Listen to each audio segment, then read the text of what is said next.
welcome to the Yerky Boys. May the Kandrona shine and strengthen you. My name is Will. My name is Jonathan. And we are the Yerky Boys. Here with Book 36, The Mutation.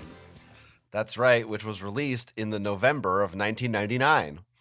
Wow, we're back. Not just any November, the November. Yeah, we're back. This is the November. This is the November of our Novembers. Okay. We're back. A Dinosaur's Tale. We're back, baby. We're kicking off season 4 this week. Hell yeah. Season 4. Think about all the great season 4s there have been throughout history. Lost season 4. I like it.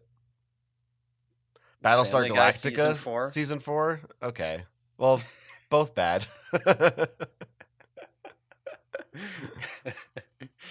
To me, it kind of simultaneously feels like it's been forever since we've done Animorphs, and like we basically did it like a week or two ago. Like we didn't take any break at all. Yeah, I mean, it feels like it's been a while. It feels like I read this book and I kind of forgot. I mean, also, it's weird when we read all the fan fiction.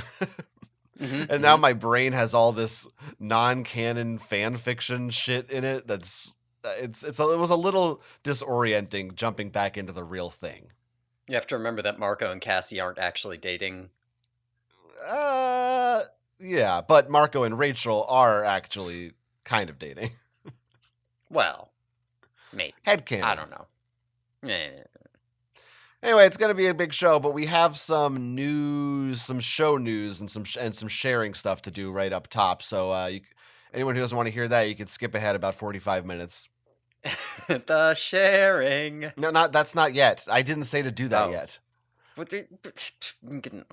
Show news is first. Fine, do your show news. There's no news like show news. Well, this is just something for people, for listeners who've been following the show.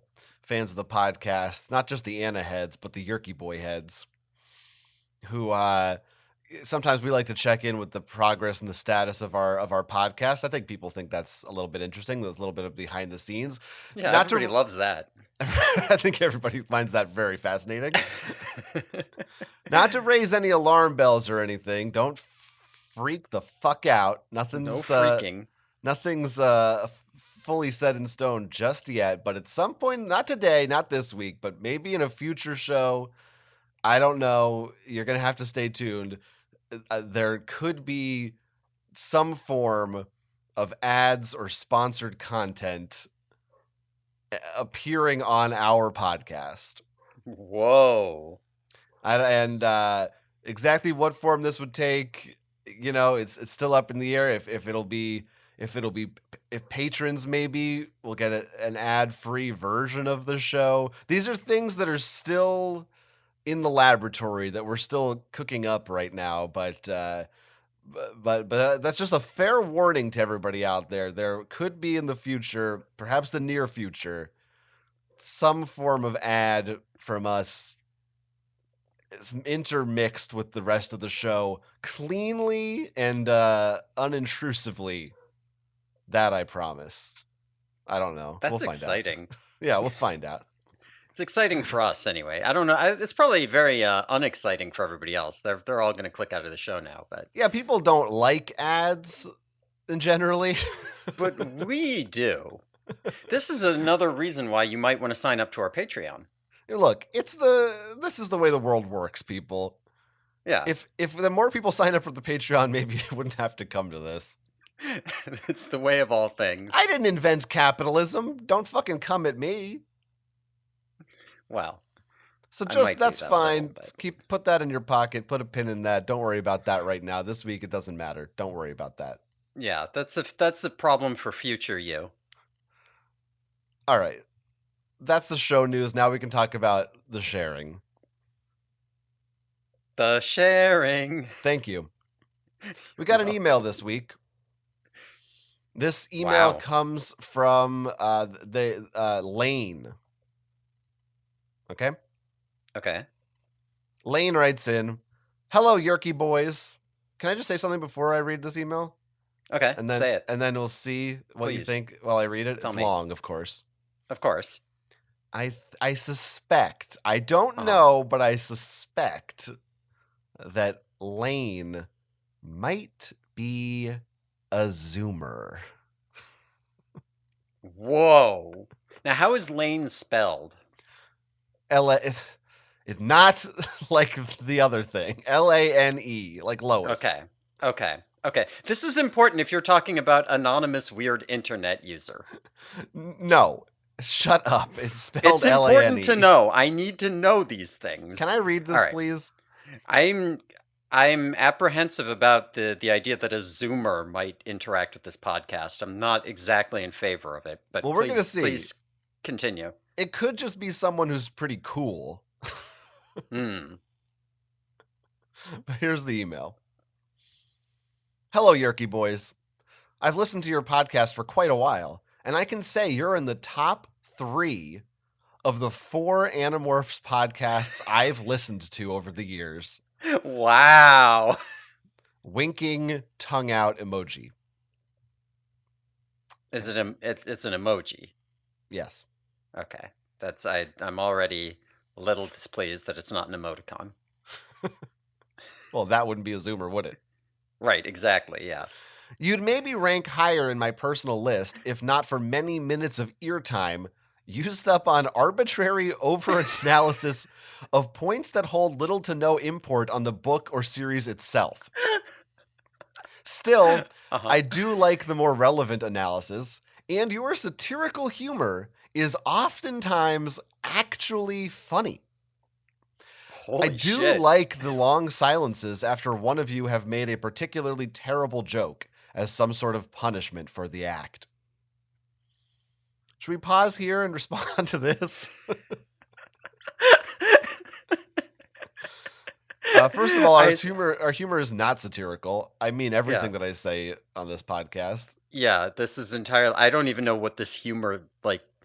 It's not I make a very humor few podcast. Jokes. Yeah, no, we're not very jokey on here. We take. No one has ever accused us of being funny. Everything we say here should be taken 100% seriously. We wouldn't disrespect Catherine Alice Applegate. We wouldn't sully her reputation with jokes. Right. As to your other points, fuck you. I'm wondering what exactly they even think isn't relevant. Are they talking about like Juan and Terry, one of the most relevant sets of characters in the entire series? Couldn't be Dominic and Pete. No, nor Brittany or Allison. Certainly not. Couldn't be the cover arts. No, that's like the most important thing. So the it's dedications? A mystery. It's a mystery. We don't know. I don't even remember the rest of what they said anymore. Anyways, on to the point of this email. They write. Mm-hmm. I am confused why you mentioned in the Visser conclusion. So this is, we're starting season 4, but we're looking back at our last book a little bit first. But basically up to date. Like, this up to date. Yeah. This is hot off the presses. Anyway. You mentioned that the other chronicles actually made a difference in the main canon books. Nothing changed in-world for our main 6 characters, but they did change our perspectives on other characters and give additional meaning to the history of the books pre-Animorphs that we would otherwise not be privy to. All the Chronicles books were lore dumps with little implications past the books themselves. I think that they're technically separate from the main series for that reason. So if someone isn't able to read them...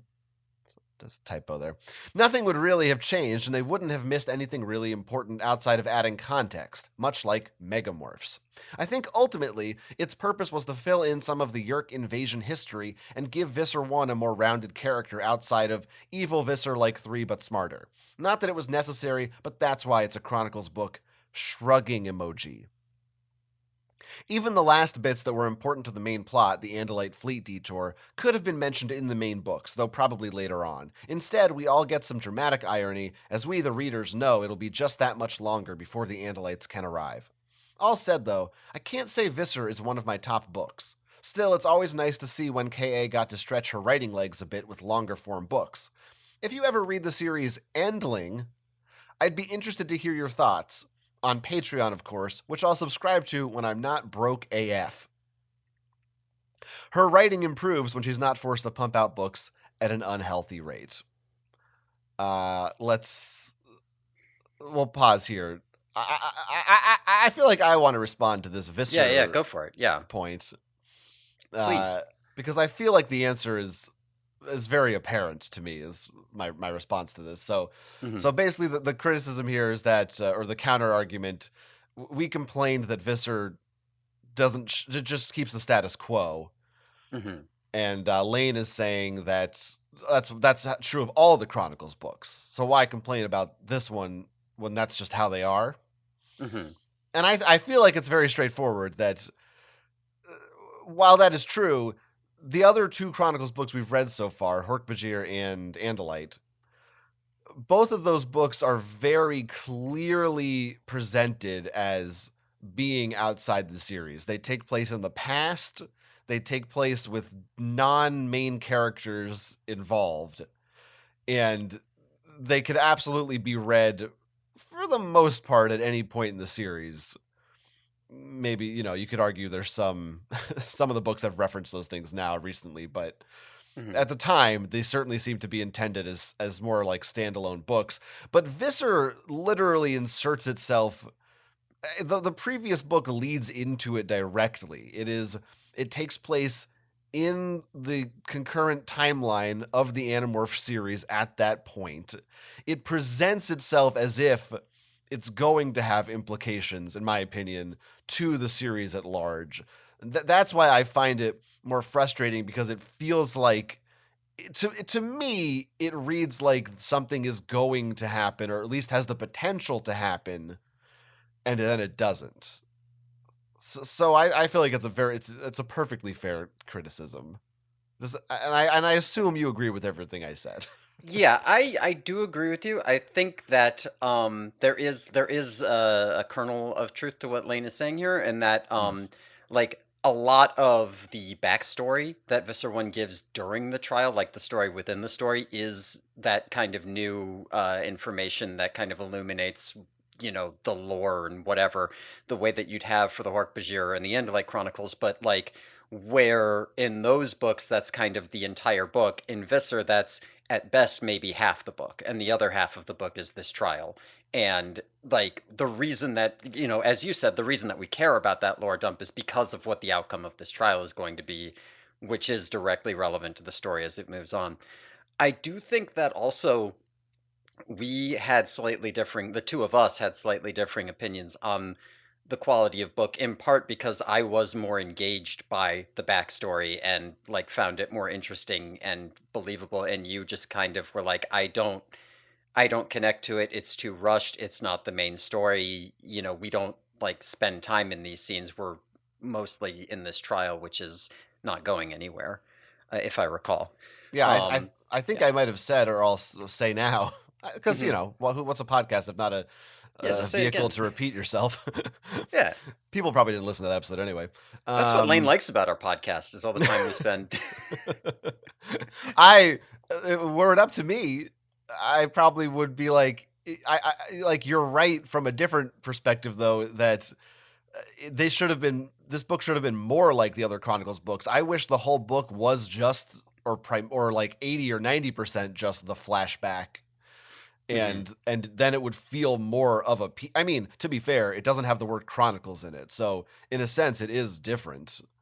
But that's an argument for Seropedia editors. Yeah, in the sense that they didn't tack the word Chronicles onto the title. Sure. Well, I don't know. I mean, but okay, whatever. That's a different argument. But if we're just calling it a Chronicles book, I feel like that would put it more in line with the other two, and then I would be like, sure, of course, it's about the past, but to me, it's still so about the present. Then that's what changes it. Yeah, I think we did say this, and I think I did agree that like if this had been structured more like Hork-Bajir Chronicles, where you have like a prologue and an epilogue, maybe an intermission chapter in the middle, and then like all the rest of it was backstory, I would have liked it better as well. Although, I still liked it. Yeah, we don't. Okay, all right. We don't need to Yeah. We don't. I mean, we did a little bit because Lane wanted to, but yeah. Endling. We're gonna read Endling. Are we? No. Is that a series, a book? What is it? That's the KA book or Right, but series. is it like a series? I I don't think so. remember. I've heard I of it. think I don't remember anything about it. I thought there was like 3 of them or something. Hmm. Maybe I'm wrong. I think there's more than one. Yeah, it's a We'll, series. we'll consider it maybe. Okay. Depends on how. Lane, if you Like sign up all for the of these other Patreon, KA projects, we'll consider it for the Patreon or maybe not. We don't. if Lane signs up, then maybe. Yes, that's true. That's true. Okay, final notes from Lane. Uh-huh. I'm very interested in the coverage of the remaining quarter of books, especially that last handful, which I remember being particularly thrilling and horrifying. I also love that you cover some of the fanfic out there, which I've not heard on any other Animorphs podcast. Wow. Also, Wow. the dissing of Seropedia is hilarious. Keep it up. Lastly, Edris Slay Girl Boss painting nails emoji. Now you see why I'm thinking Zoomer? I mean, I like that last part. I didn't like those Yeah. other emojis, but that's a good use of an emoji right there. Yeah, that one is pretty good. I was okay with the shrug. I mean, you don't think that would be better done with? All right, whatever.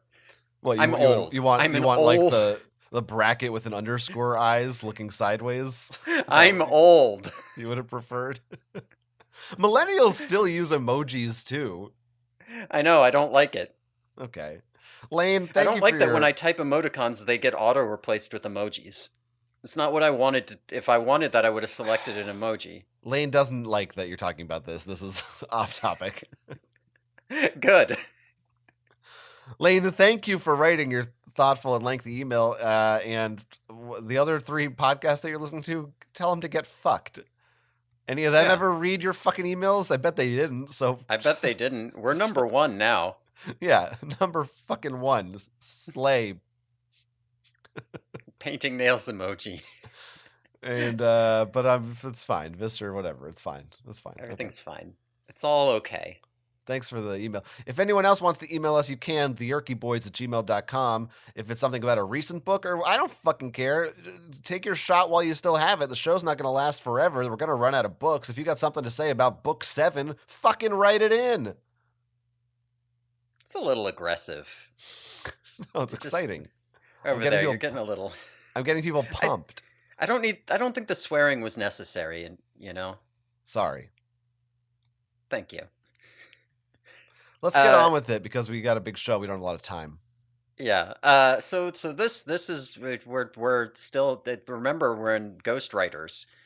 Sure. This was ghostwritten by Erica Bobone. Bobone.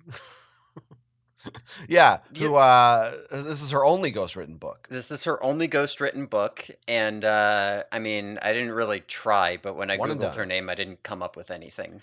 I found. Did she do anything else?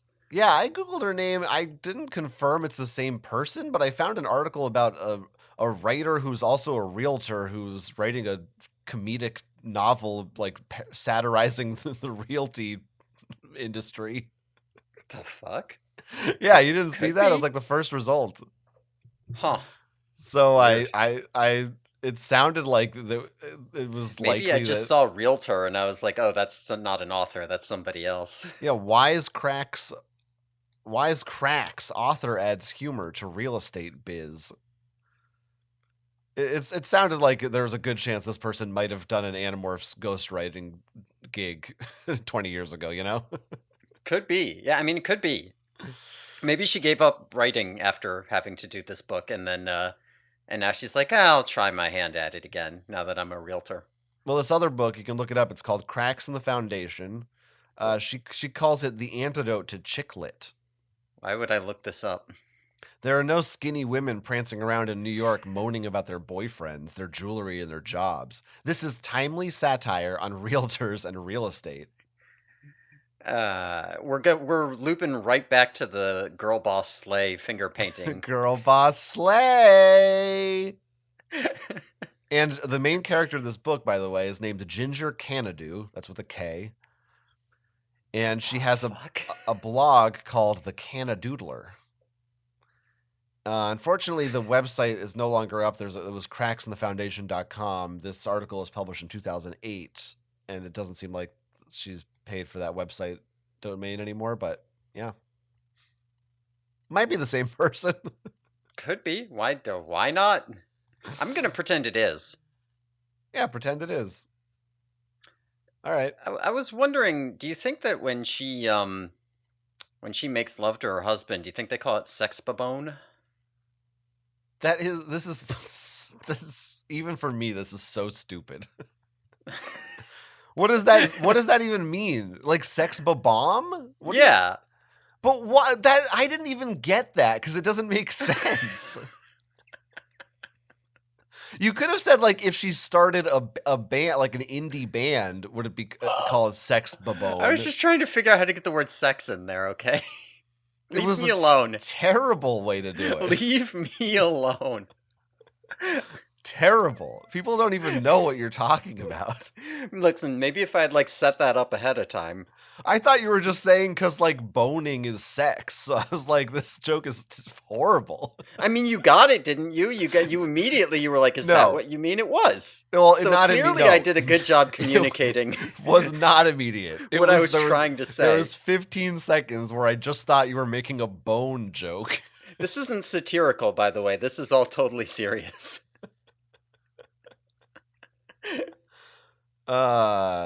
Should we talk about the cover? I guess we could talk about the cover. He's turning into an orca. Jake is. Yeah, this is a pretty standard ass cover. There's not much funny going on here at all. Yeah, I mean, the background is a background. That is actually kind of blah, blah, blah. It's not clouds. Wow. It's not purple. It's like there's a ocean, there's water, there's a water line, there's waves, there's like land in the background. Yeah, that has happened once or twice before, but it's rare. Yeah, it is rare. And we also see Jake in a morphing suit, so to speak. Yes, again, not always the case. Some kind. Yeah, I mean, middle morph is kind of funny, but there's nothing really great. It's just second to last morph. I don't like that his feet are almost a tail, but they're still split. That is kind of gross. This is strong early Animorphs cover energy to me, which is not like a bad thing. It's just like feels like back to basics. Yeah, I feel you on that.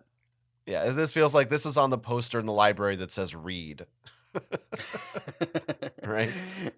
I feel, you're right, 100% right. I do got to say this is a big deal though because we are back to 4 dots. We've been pretty consistently. We dropped the 4th dot.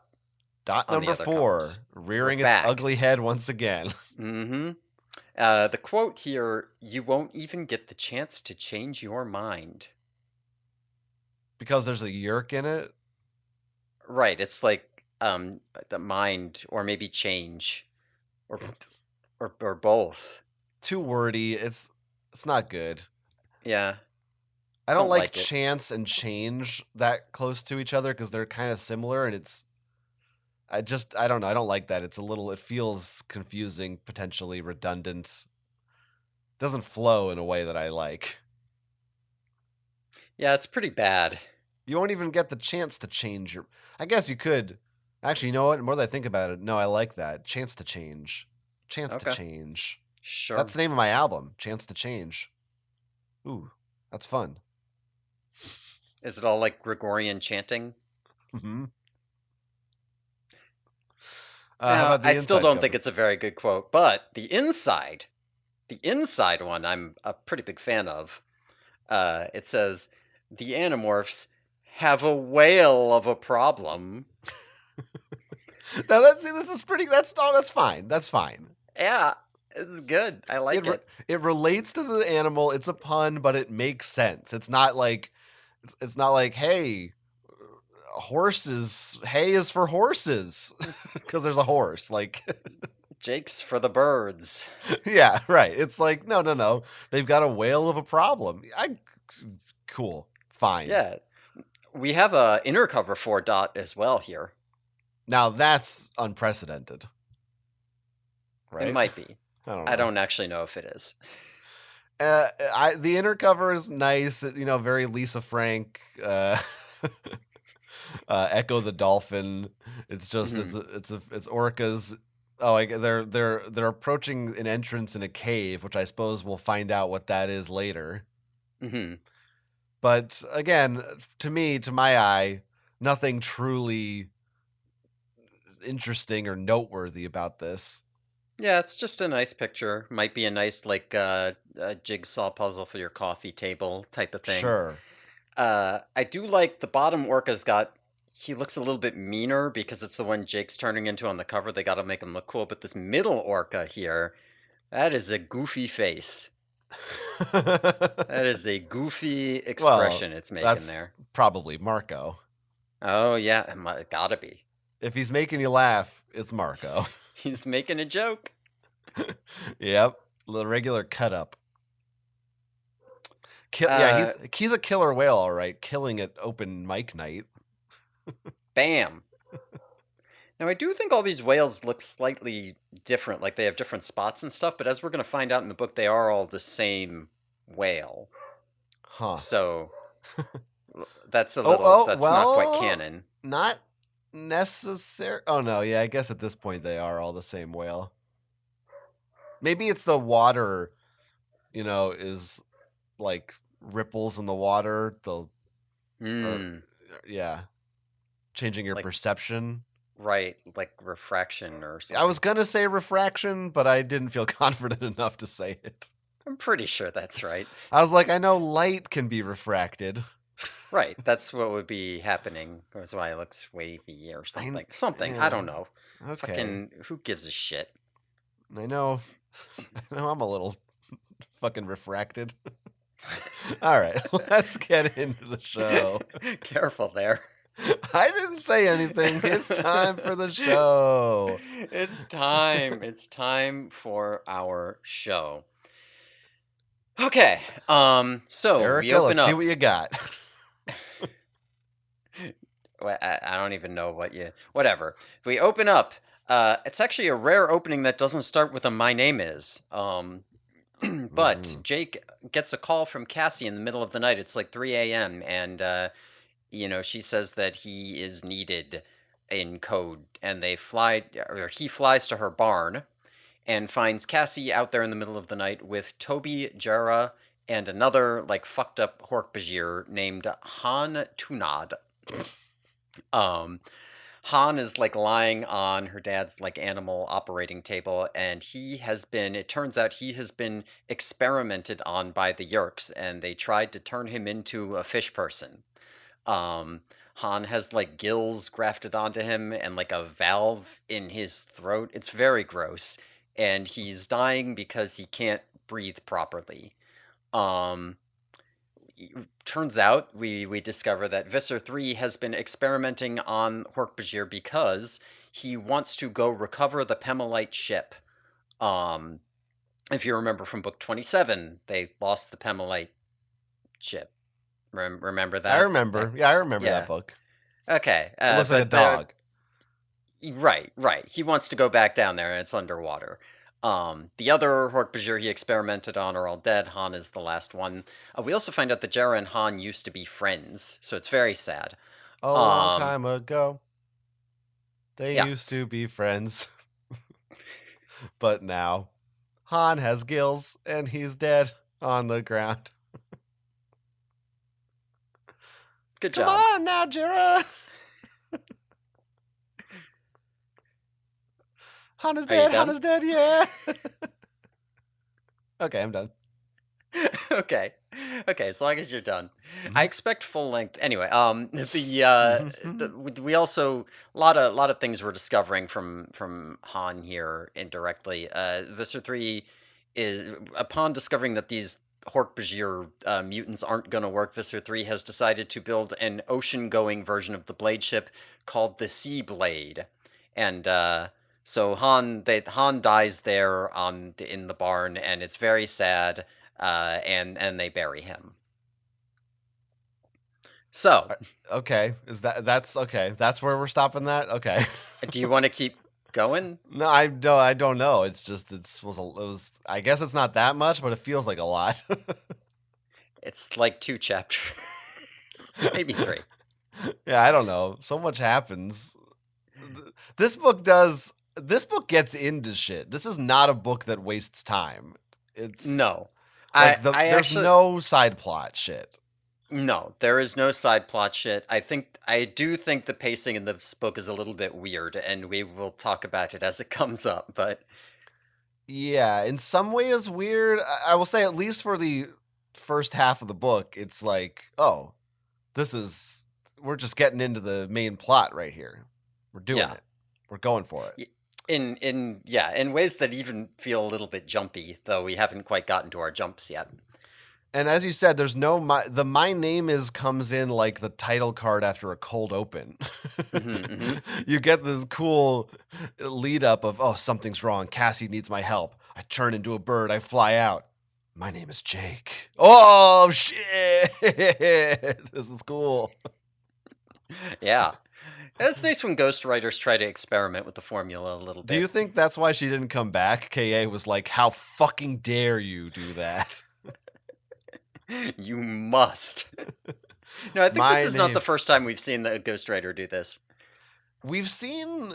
I know not every book has started with "My name is Jake," but I can't recall it. I feel like I don't remember it coming like this after the beginning of a scene, and then the exposition comes. I don't know. It feels different, but maybe you're right that there's another one. I Yeah, don't know. maybe it's not ghostwritten, but I don't know. Either way, I have a question. So Cassie calls Jake. He answers the phone. It's 3 a.m. Yeah. Nobody else in his house wakes up. Where's the phone? The phone rings. It's a landline. I guess he has a phone in his room, and It's a little strange. no one, like the parents don't, and Tom doesn't. Everyone else sleeps through. It's got to be at least a couple of rings.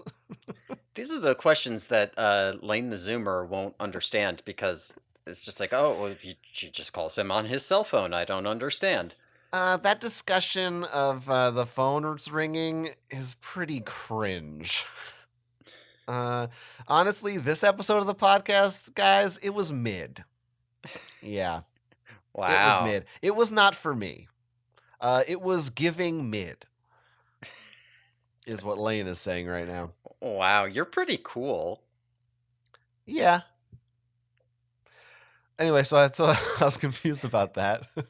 Yeah, somehow Jake got whatever. Like there are mentions to like, oh, I had to make sure that Tom wasn't awake, but it is like I don't know how that. I He didn't wasn't. question it, but it is yeah, he wasn't. It's all okay. I made sure I looked, and he wasn't. So that was it. Yeah, so it's fine. But they What do did you? still do their yeah. What I want to ask, what do you think about Jake's character in this book? I don't know that the book. I think you get into it a little bit as the book goes on, but specifically at the beginning here, I felt like again we're really. It starts off with the heavy shit right away, and Hmm. Jake feels very pessimistic to me at the start of this. He's talking about, he's given a spiel about how he's like, we're not supposed to enjoy our morphing powers, and I'm the leader, and I'm giving orders, Hmm. but how do I don't know why I'm the leader, which I guess he's said it a lot before, but it felt a little bit more pointed in this book, a little more Interesting. dramatic.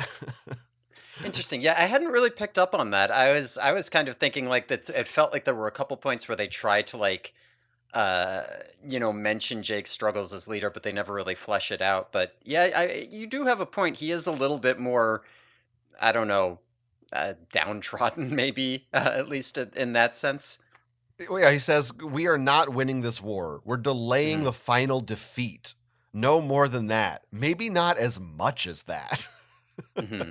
It's like, damn. Now, they don't mention, other than there's a brief part later on, they don't reference the events of Visser here. Yeah. I don't know if we're supposed to read into, but that was, was that kind of a victory for them? Wouldn't he be pleased about it. Maybe not. Yeah, I I don't mean, know. I guess they know about the Andal. She did tell them about that, right? That they're going to maybe going to the Anati homeworld or maybe coming here. I don't I don't know. I don't know know. if they know what's up with the fleet. I feel like they didn't learn Yeah, about no, that. yeah, that was only announced in the council after she left. After she got back. Yeah, that is an interesting point because it kind of blends together with me how they feel about it. And it's interesting to have you come in and say, like, it feels like at this point we have a turning point, because I am Mm. used to this idea of, like, yeah, there is a little bit of pessimism here. Like, they're probably not, they are in a holding pattern waiting for the Andalites. That is, like, a thing. But, like, how much did we see that focused on? Like, was that ever a point of focus earlier, or is that more of a point of focus now? There has Yeah. definitely been like a trend of the books getting darker and the kids getting more fucked up.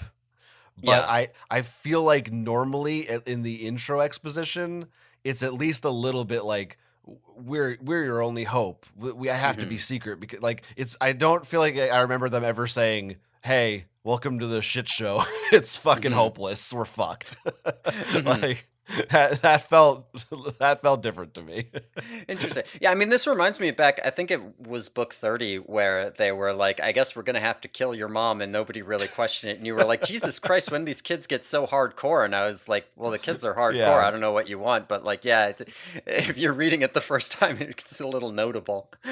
Yeah, I mean, it's slowly it keeps on creeping more and more into every part of the books. Yeah. Hmm. He also, though, he does admit, I think for the first time ever, he says he's secretly proud sometimes when Axe calls him Prince.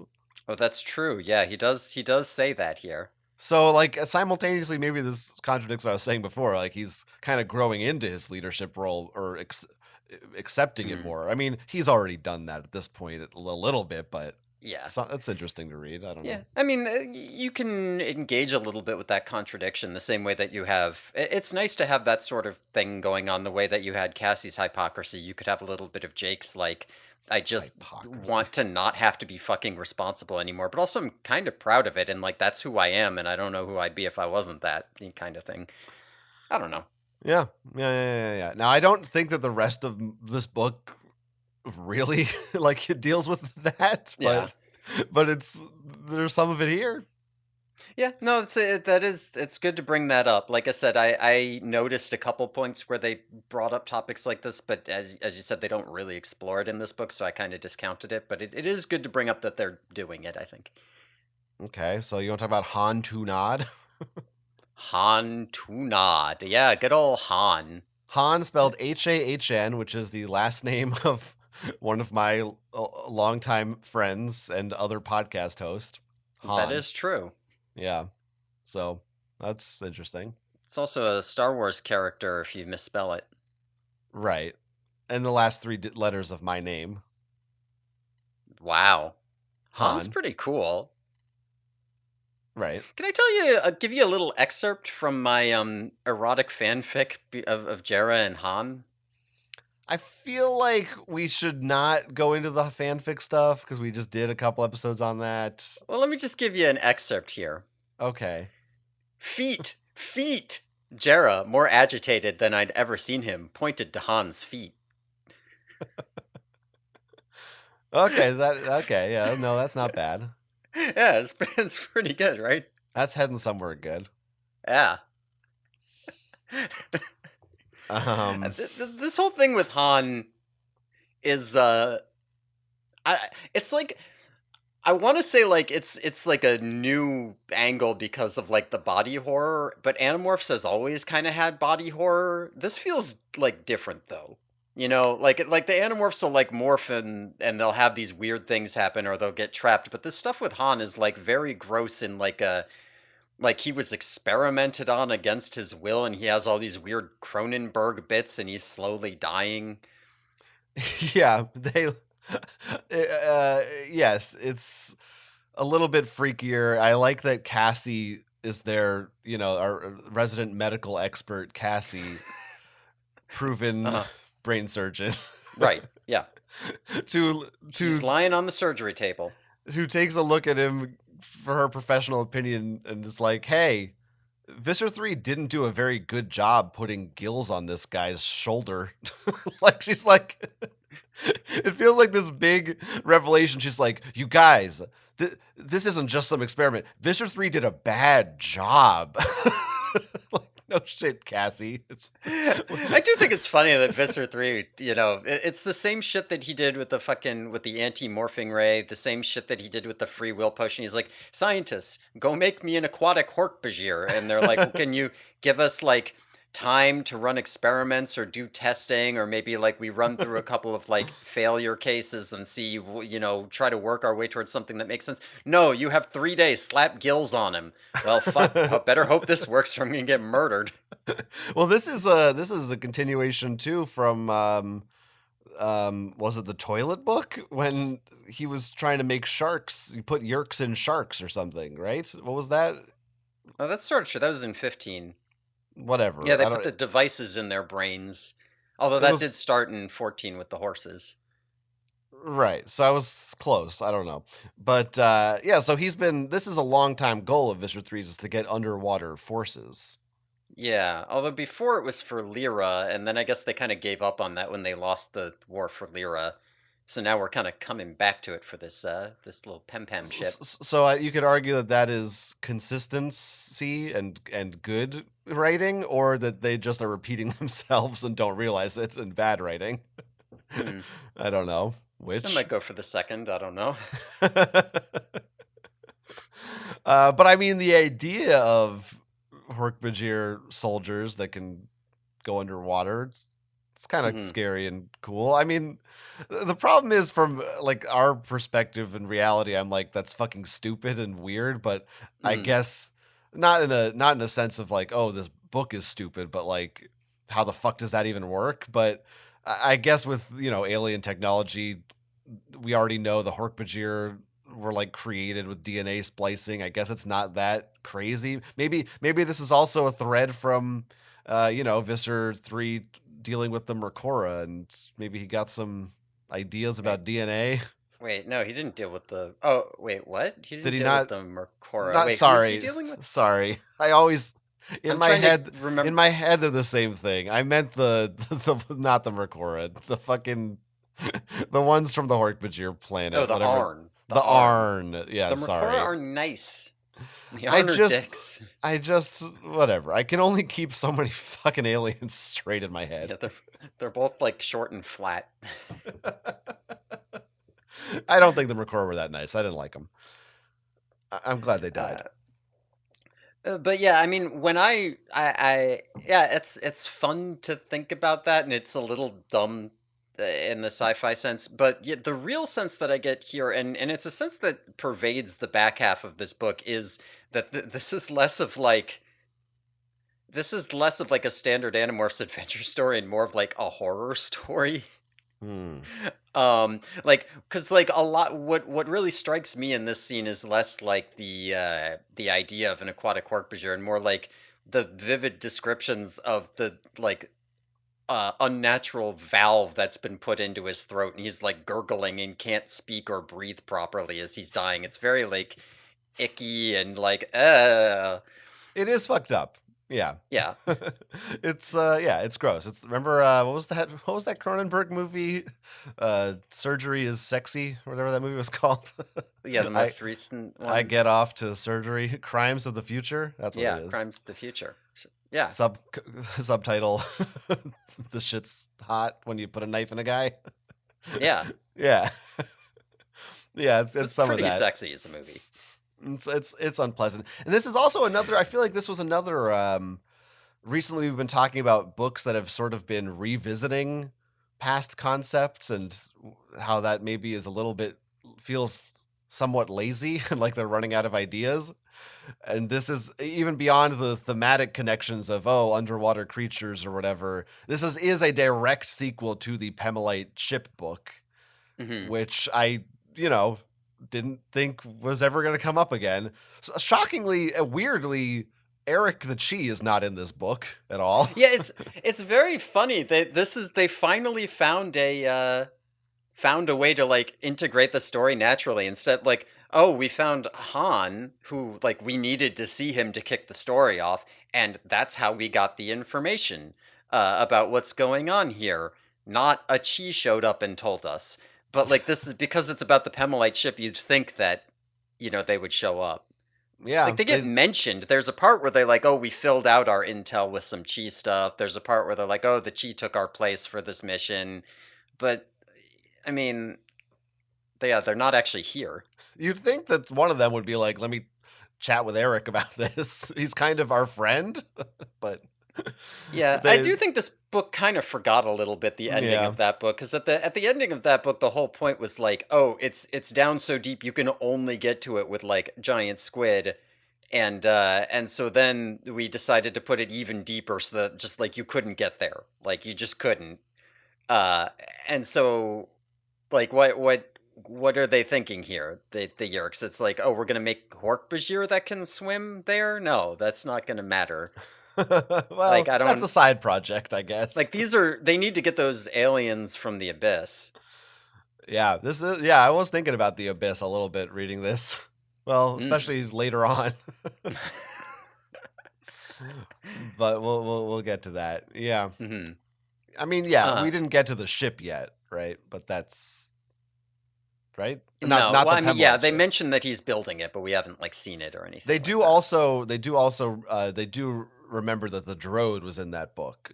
Yeah, they mentioned the Drode. Drode has been mentioned. So you know what that means. When it comes time to do our season 4 recap, this book will be getting the Drode bump. Yeah, classic Drode bump. That's right. No Drode dialogue in it, though. I don't know how much of a bump. No Drode appearance or anything else beyond a passing reference, but he's still around. They still remember the Drode. Has he shown up twice? Is it only 2 times so far? Pretty sure it's just twice, yeah. This series is fucking ridiculous. One of them wasn't even a mainline book. It's like, what the fuck? It's the Drode. I want to know more about the goddamn Drode. That's what the fanfic is for. You read that whole... yeah, right, yeah. He's the Joker. I'm the Drode, baby. That's right. Okay. Anything else? All right. No, I think we can move on. This next section is really short, but honestly, I didn't know how to break up this part of the book because it moves weirdly. So we'll just run through this real quick because they have to have their barn scene, right? There's always a barn scene. We're back to our barn scenes. And the next day they all meet up in the barn to discuss their plan, and they go over like what they know about this, and they decide that what they're going to do is they're all going to go morph orcas to go fight this sea blade ship that Visser 3 is building, because there is an orca at the gardens named Swoosh. And I should note that at this point there's this barn scene where they talk about all of this, they have these discussions, and then we skip forward and they're like doing reconnaissance. We don't see them going out to the gardens and acquiring Swoosh. We never see Swoosh. Yeah. Right? We don't know anything about this. They all just have Swoosh morphs now. We mentioned that we're gonna do it. They did it. Fuck it.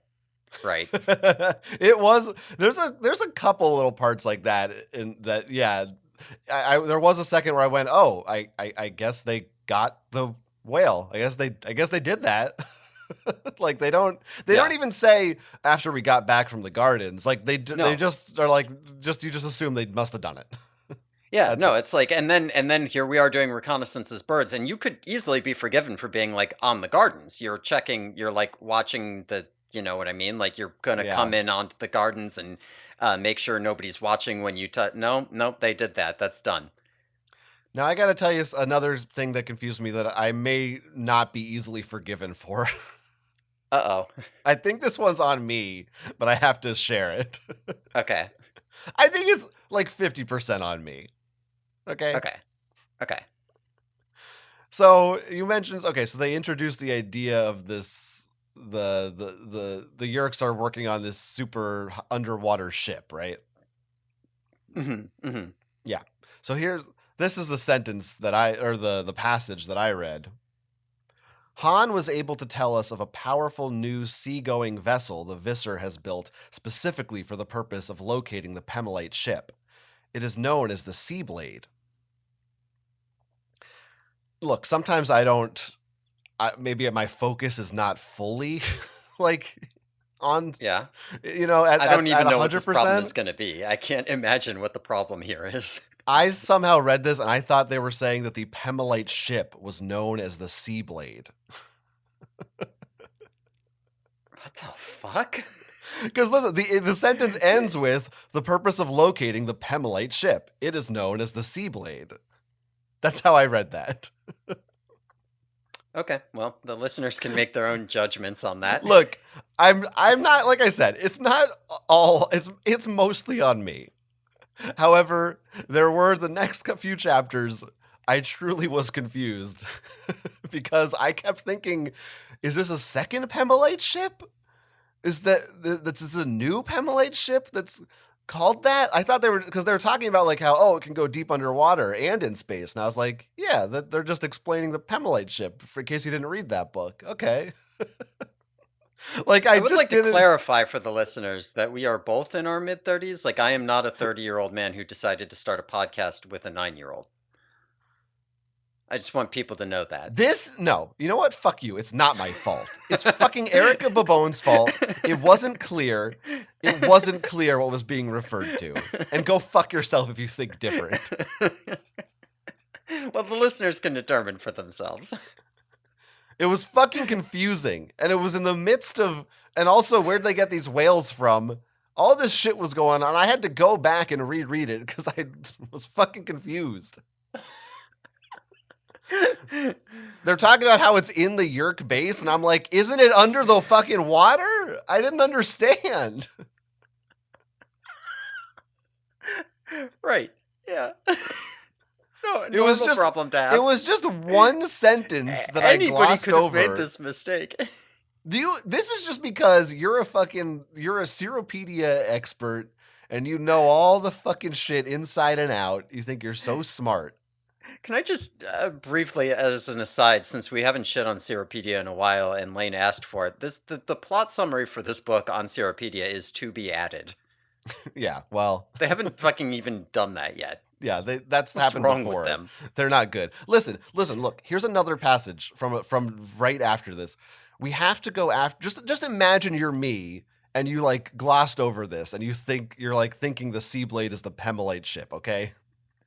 I mean, Rachel, let's just imagine and listen. And I'm imagining I'm you, yeah. Just shut the fuck up and listen. We have to go after the Seablade, period. We definitely can't let the Yerks get hold of the Pemelite ship or Pemelite technology. Like, it made sense.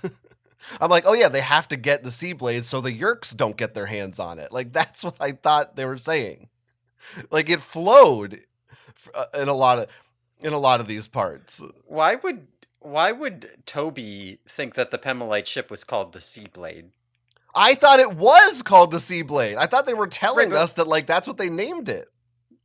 What, the Pemelites? Yes. Because there's no Chi here to tell you. How would they know that? I don't know. How the fuck do they know anything? Eric the Chi told them. How do they know that they're building a ship? I don't fucking know. They just learned it. This is good. I wasn't expecting to have this much to say about the Seablade. Listen, I'm just saying.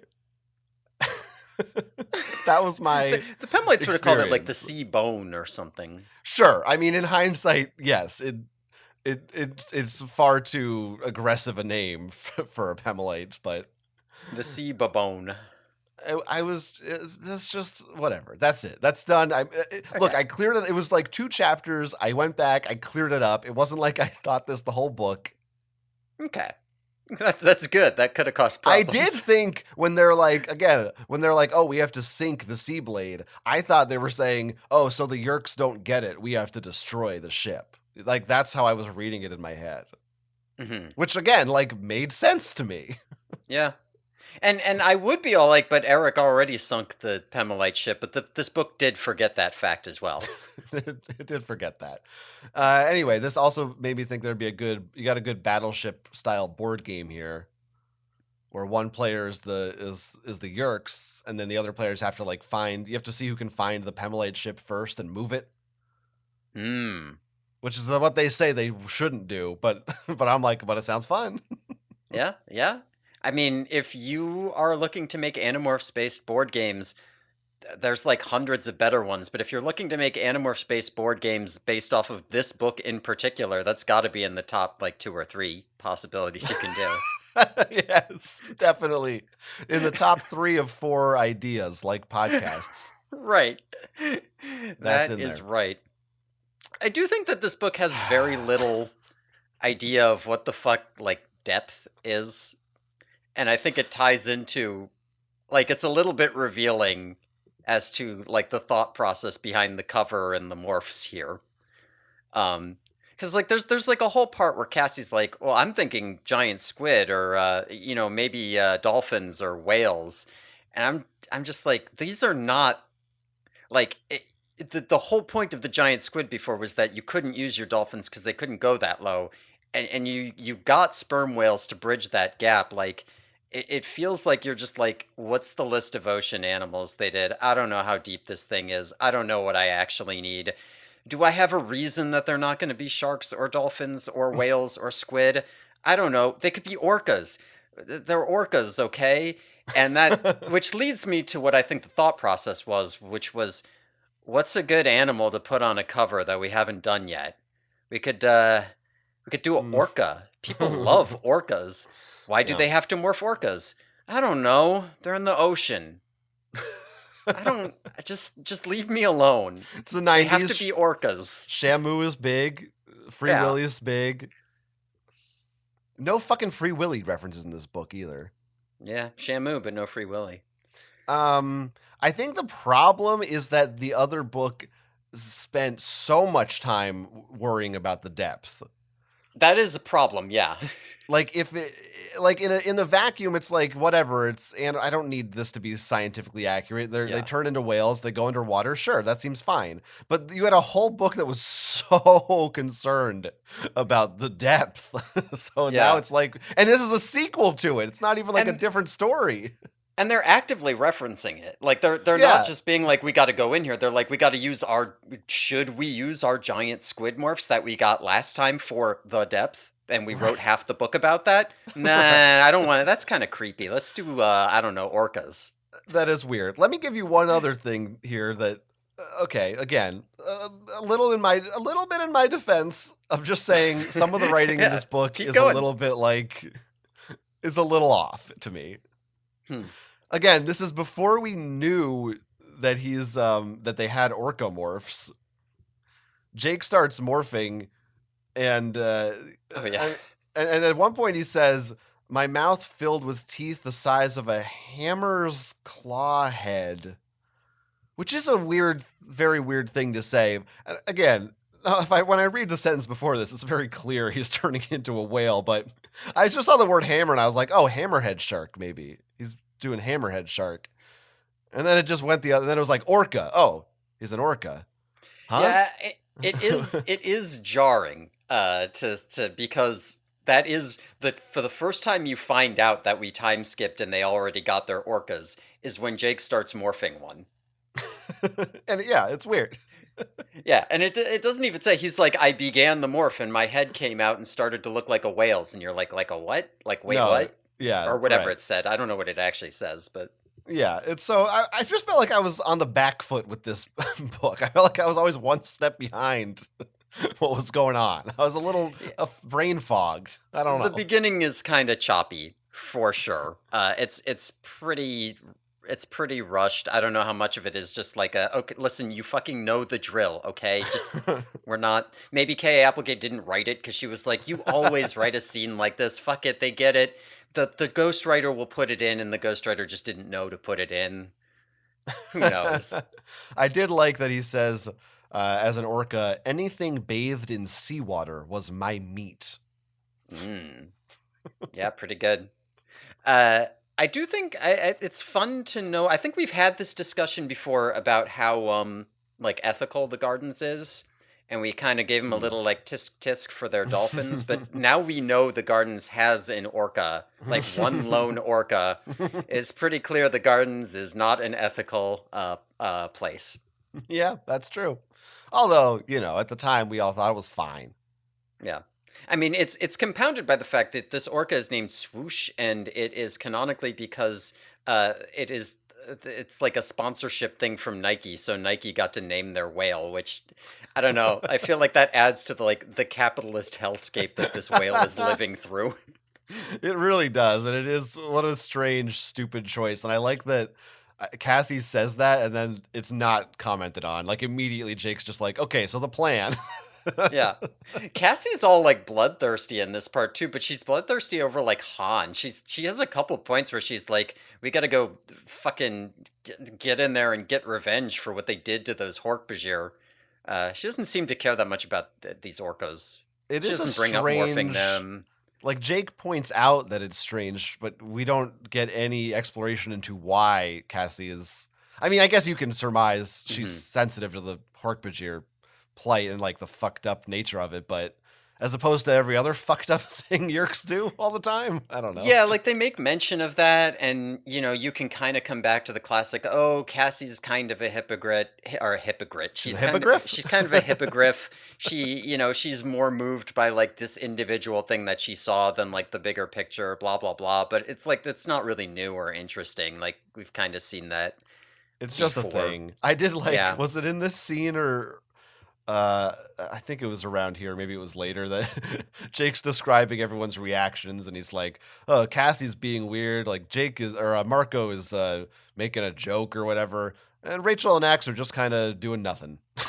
It just felt like the writer being like, and then they're there too. I don't know what they're doing this book. Didn't I give you Fuck enough character this. development? Christ.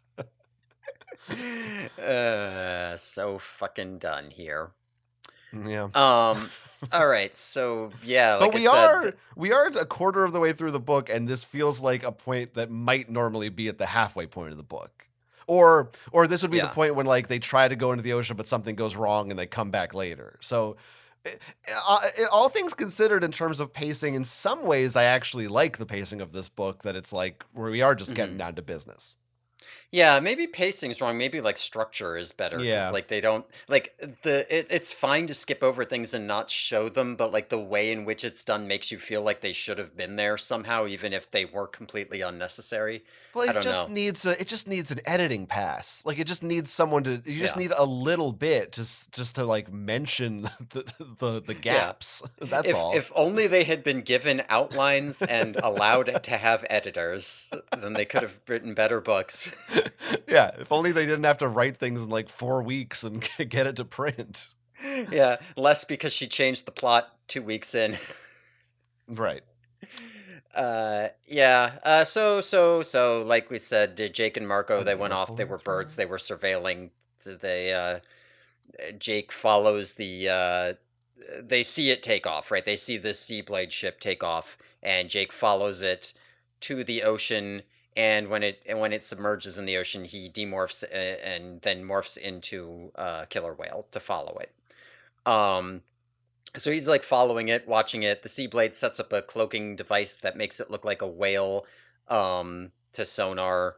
It takes enough time that the Marco has been able to go get the other morphs. So all the Animorphs are like there together with Jake, and they've all morphed killer whales.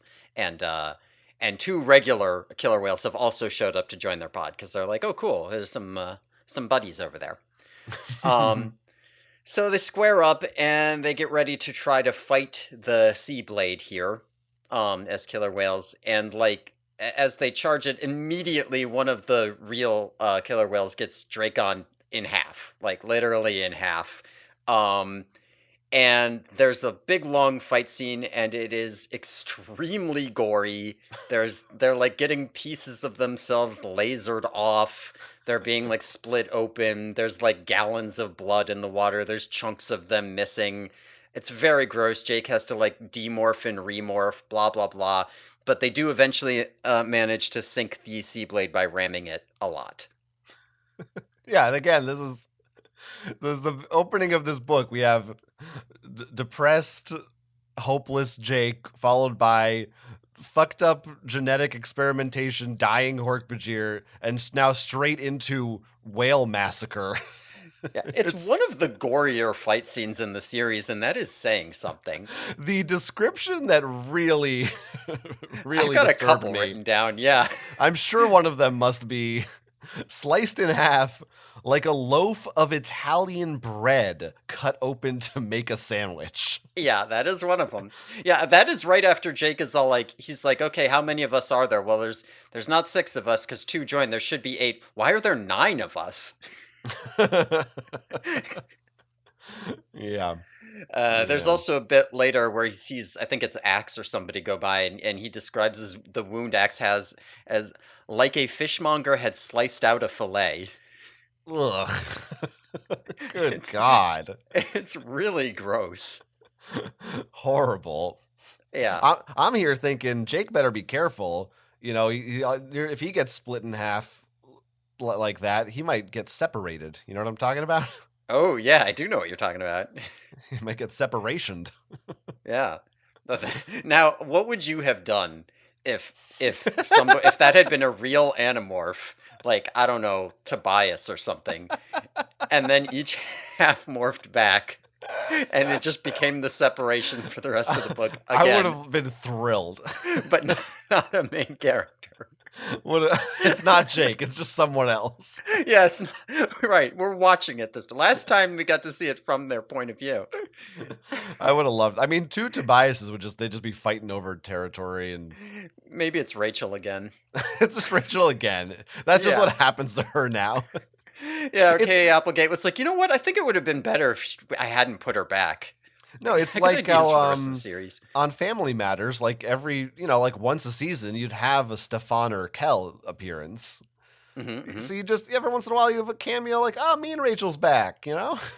Yeah, it's fun. Makes sense. I was also a big fan of when Jake is getting fucked up and Cassie picked him up on her back as a whale. It made me think of Loak and Pyakon. Oh yeah. It didn't make me think of that, but now it does, and I'm really enjoying it. Yeah, it's really good to think about it. Yeah, I'm thinking about it. This is also like at this point in the book, about a third of the book is dedicated to this fight scene. It goes on for a long time. Like, when you think about all the stuff that they've skipped over and the stuff they packed in, like, it is a lot of just, like, and then another bit got sliced off of me. Tsew, tsew, boom, boom, slam, blood everywhere. Ah! Yeah. Yeah. It is a lot of that. It is like, quite that a is lot of it. You know, that's kind of what I mean with, like, the pacing's a little odd. Like, maybe there could have been less of that and more of the parts that, I don't know. Well, I mean, again, pre-second half of this book. Yeah, pre-second half of this book. We're getting there. People who remember this book, don't worry, we will get there. I was thinking, well, like, again, compared to the prequel to this story, I remember I complained that it felt like so much of it was just them swimming around. Mm-hmm. Just how deep are we? Just a long stretch of that. So at least here I was like, well, there's action. They're moving. They're making progress. Like the scenes are changing a little bit. So I was okay with it. Mm-hmm.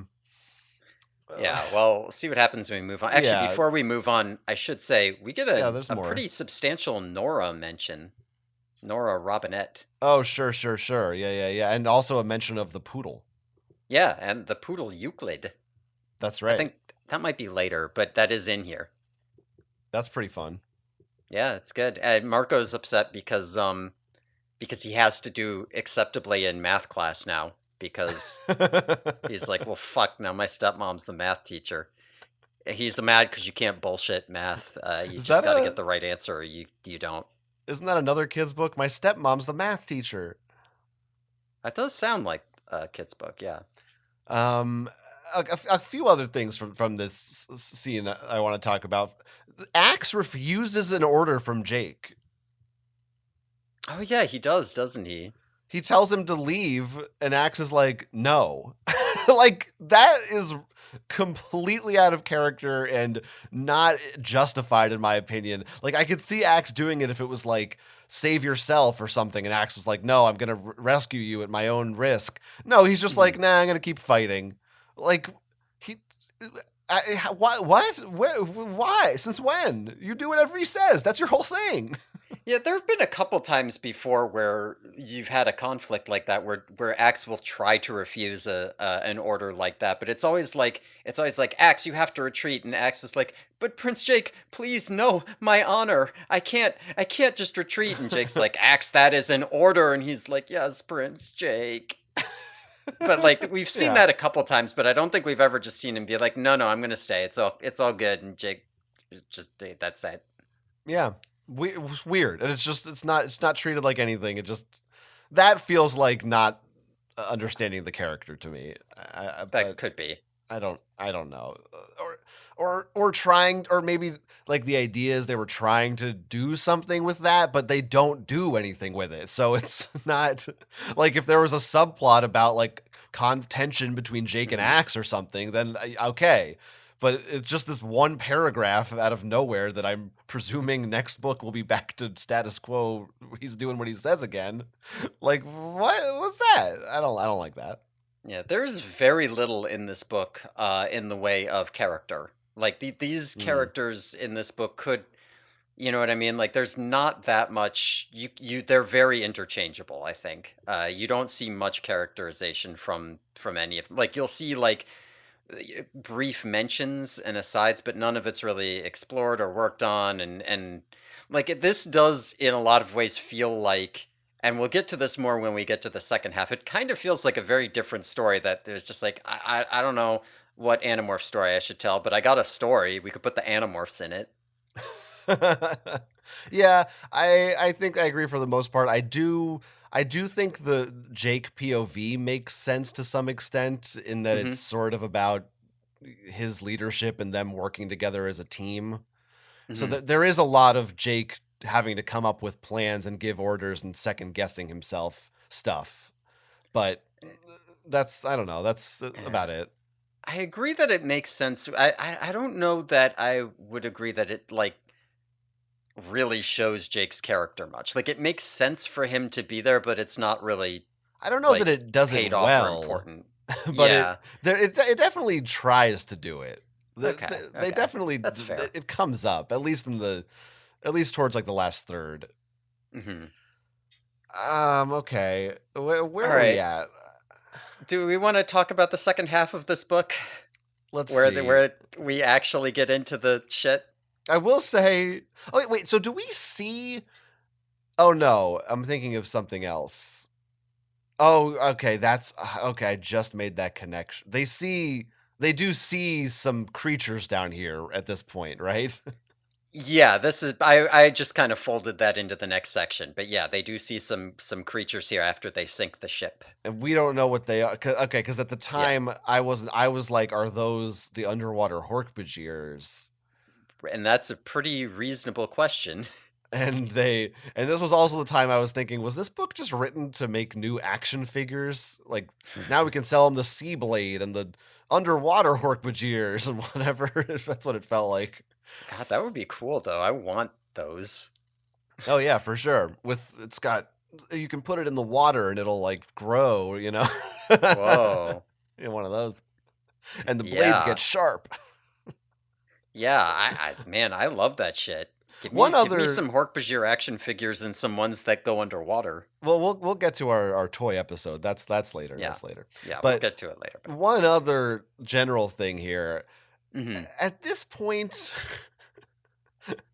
don't Visser 3 must realize that there are spies in his midst. It's not a coincidence that the Andalite bandits have are found the location of the Seablade and are following it at this time. Hmm. But he doesn't seem to be doing anything to counteract this. He's just like, they're always around, fucking whatever. Hmm. Like he should be like now we saw in the book with the monkeys he's kind of set a trap for them. Oh, that was the Mean Rachel book, where he sets a trap for them. Oh yeah, that was the Mean Rachel book. Yeah, that was 32. Yeah. So I don't know if that was supposed to be, but something along those lines. It just feels like he should be feeding them false info or sending out Mm-hmm. decoys. I was wondering if maybe this ship was a decoy when it like disappears. I thought maybe this was all a trick or something. Mm-hmm. Nothing that interesting or complicated happens, but I don't know. I'm further questioning the the extent, the believability of Visser 3's stupidity, I guess. Yeah, it's But unfortunate that like all the interesting and complicated things aren't like involving the primary conflict between the Animorphs and their main antagonist. That part's always very like whatever, who cares? Like that's never really expanded on. There is like because there are hints as to what could be going on there in like a more fleshed out series. Like in 29, Visser 3 is aware of the Yerk resistance movement and he captures Aftran and he's going to interrogate her. Like there's a whole thing there. Like he clearly is aware that he has traitors, that he has people who sympathize and work with the humans, and it would be reasonable for him to say like, "Oh, sometimes the Andalites might be in here and morph as spies. Sometimes the Yerk resistance movement might be feeding them information." But we don't really ever, deal with that unless we deal with it. You know what I mean? Like we had a Yerk right. resistance movement book, so that was of concern. And now it's not specifically a York resistance movement book, so who cares? Doesn't matter. Yeah, that's put that away on a shelf. It's not here right now. Yeah. Said it a million times, and I'll keep saying it until the day this podcast is over. We needed more York resistance movement storylines and just like arcs throughout this series. Yeah, yeah, for sure. So many of these subplots just would have been better if they Mm-hmm. were woven in throughout instead of just given the one and done treatment. Yeah. I don't know how much of that is because these are supposed to be standalone books for kids to read and they were afraid of making it too continuity heavy, or if it's just Kay Applegate and the ghostwriters forgetting about it.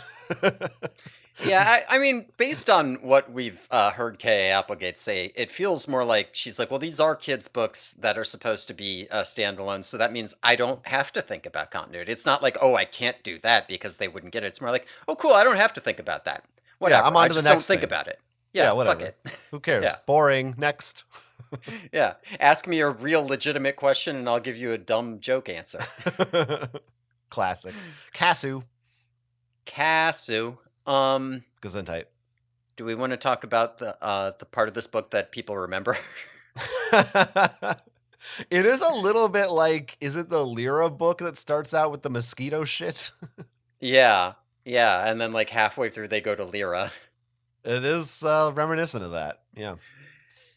Yeah, all right. So, the book actually kind of really slows down here. So these parts that I talk about might be like longer and more lore dumpy. So just I'm just gonna move through it and we'll go back and talk about it. Okay. Okay, so the Animorphs all regroup to make sure that the Sea Blade is like finished off. As I said, they sank it by ramming it, and they go back to see, yeah, to make sure it's not coming back, and they see a bunch of weird like fish people creatures swim out and pull it into a cave, and the cave like expands to fit it. It's some weird tech thing. And this is what John was talking about with the creatures that he thought might be the Hork-Bajir. Um, so they turn into hammerhead sharks and go follow and investigate. And they get in there. The cave has some like weird psychedelic expanding tech shit. And Axe specifically at this point says he does not recognize it as either York or Andalite. So this is some other weird thing because we don't have enough other weird things in Animorphs yet. Um, so they go through and they come out the other end in a absolutely massive undersea cavern, and it's got like shitloads of boats lined up in it. Like there's like old ass ships, like hundreds of year old ones, like pirate ships, and then there's also like World War II ships, and then there's like modern era like tanker ship. It's just all kinds of ships like spanning history, and they're all like lined up here. It's like a ship graveyard, and in addition to this, all of these ships still have their crews, but their crews have been like their crews are all dead and they've all been like mummified in place and like they're all stuffed corpses like sewn up with seaweed taking their positions at these ships as though as though they were alive. um so it's weird and fucked up and creepy. There's also like a seagull with big oversized mutated eyes. It's weird and fucked up and creepy. um They morph into owls and go flying around to get a better look, and as they keep flying, they come upon what appears to be a city made out of like cobbled together old sunken ships. And there's like layers of tech, like the foundations are all old shit, and like the higher towers built on top of it are like new shit. And in this city from above, they also start seeing fish people who they look like people, but they have blue, oily skin and gills, and they have like webbed feet and hands, and they're wearing like togas and shit. Um, and they, as they're flying around, they find where the Sea Blade is being held, and they see the crew of Hork-Bajir being being led out in shackles by armed fish people, and they're like, okay, cool, our work here is done. And they're also like, what the fuck is all this? Yes, I a sentiment similar to my own. Yeah, okay. The book is a lot like slower and more ambient here, I think. Like it's a lot I covered a lot of it. Feels like in the beginning we're like jumping from things happening to things happening, and here it feels like there's not that many things happening over a stretch of a lot of pages. It's a lot more like, let's describe all the different kinds of boats and like what was the atmosphere like when we were in the room with all the dead guys, and yeah, that kind of thing. It's very, very, it feels like they really want to draw you into the mystery, and they really they don't want to give away what's happening here. They want you to be thinking for a long time, like this is a J.J. Abrams fucking mystery box. What's going on? This is crazy. Maybe it's this, maybe it's that. Oh, behind this door is something even crazier. It's I gotta tell you, the theories I had reading this, none of which were correct. Well, first, what is this magic cave door that's like you open it by just touching it? I don't. It's weird tech. But it like, does not fit any of the rest of this, right? Because like all the rest of this is like old cobbled together shit they found, and then they also have this advanced sci-fi door that comes from nowhere. But it also, the door doesn't, it's not like it's security. I guess you'll find out they don't want it to be security. I guess that's what it is, but sure. It just seems strange at the time that it was like, what do we do? And he's like, let me just like poke it with my face. It opened. It's like, okay, sure. Yeah, it's like they have a whole chapter in the tunnel being like, what's this weird tunnel? And then we get multiple chapters. What are all these boats and these dead guys? And then a chapter or two, like, I'm looking at the fish people in this city. It's like I said, it's very like, not a lot happens, but I want you to feel the environment. So first, immediately, they get out and they see an old-ass 1800s wooden ship. So right away, I'm like, are you fucking kidding me? They fucking time traveled again? Again? This is a fucking another fucking Saroba rip. What the fuck are they called? Yeah, the Saroba rips, the Saria rips. They mentioned the Drode earlier, so maybe they had been priming you for a Drode appearance later in the book. Well, that was the next thing. I was running through everything. I was going Pemalites, Mercora. I was thinking, is the Elemist, Krayak, Drode? Also, when Tobias is looking and seeing he sees the stuffed bodies or whatever, the dead bodies that aren't moving, and I'm like, maybe time is frozen. Like, everything's frozen in time except for them, like very Elemist style. Then I had a theory at one point, which was that they're in some kind of a giant aquarium. That all these are all like plastic ships or something, or they're on an alien planet and it's like a giant fishbowl. Because he talked about how, there's like some weird light source we can't tell where it's coming from. I thought like, there's like a lamp above them or something. Oh yeah. They're in a dollhouse. Yeah. I truly had no idea what was coming. I saw. I'm like, I still don't know what this fucking seagull is. Can you explain this seagull to me? It's lived underground for so long that it started to. It's like that. You know how like when things live in caves for a long time, they start to like lose pigmentation. They like maybe their eyes get bigger to adapt to the light, or maybe they get smaller and become blind because they don't need to see anymore. Right? Like this seagull has lived down here, or seagulls have lived down here for so long that they've begun to evolve to adapt to their environment. So it's Okay. got weird mutant cave features, troglodytic features. All right, sure. Its eyes are big and bright blue. I thought maybe it partook of the spice melange. Oh, that could be. That was my theory. It's kind of Twilight Zoney, isn't it? Like the weirder episodes, the ones where you're just like, what the fuck is going on? And it turns out they're in a dollhouse or something. For sure. Or like is time frozen? Are we dead and this is purgatory? What had happened? Did we time travel? Like there's a lot of those, and it's like the whole point is that you got this creepy world that they're wandering through, and you're just like, I don't get it. That's why it's scary. I mean, you're correct. I also wrote down this is a fucking Star Trek episode. Yeah, yeah. It's all of that. I also was like, this is a weird military boomer's wet dream because they're just. Hmm. I don't know if this is an It's Erica because it's a Jake Babone book. thing. You're right. Of course, Jake's famously a big military Oh buff. yeah, famously. um, yeah, that just there's like pages of descriptions of like what era the different battleships are from. Like what? I don't know who this Hmm. is for, but it's not me. I don't care Yeah, about this. yeah. It feels like for this part for me, like there's a part of me that really likes the concept of what they're doing here, just for being so out there and being like, I love that they're doing something that is legitimately very off-putting and creepy and disturbing in a way that you normally wouldn't find in a children's book, and you also normally wouldn't find in an Animorphs book. They're creepy and disturbing in totally different ways. And there's another part of me that's like, it's kind of boring though.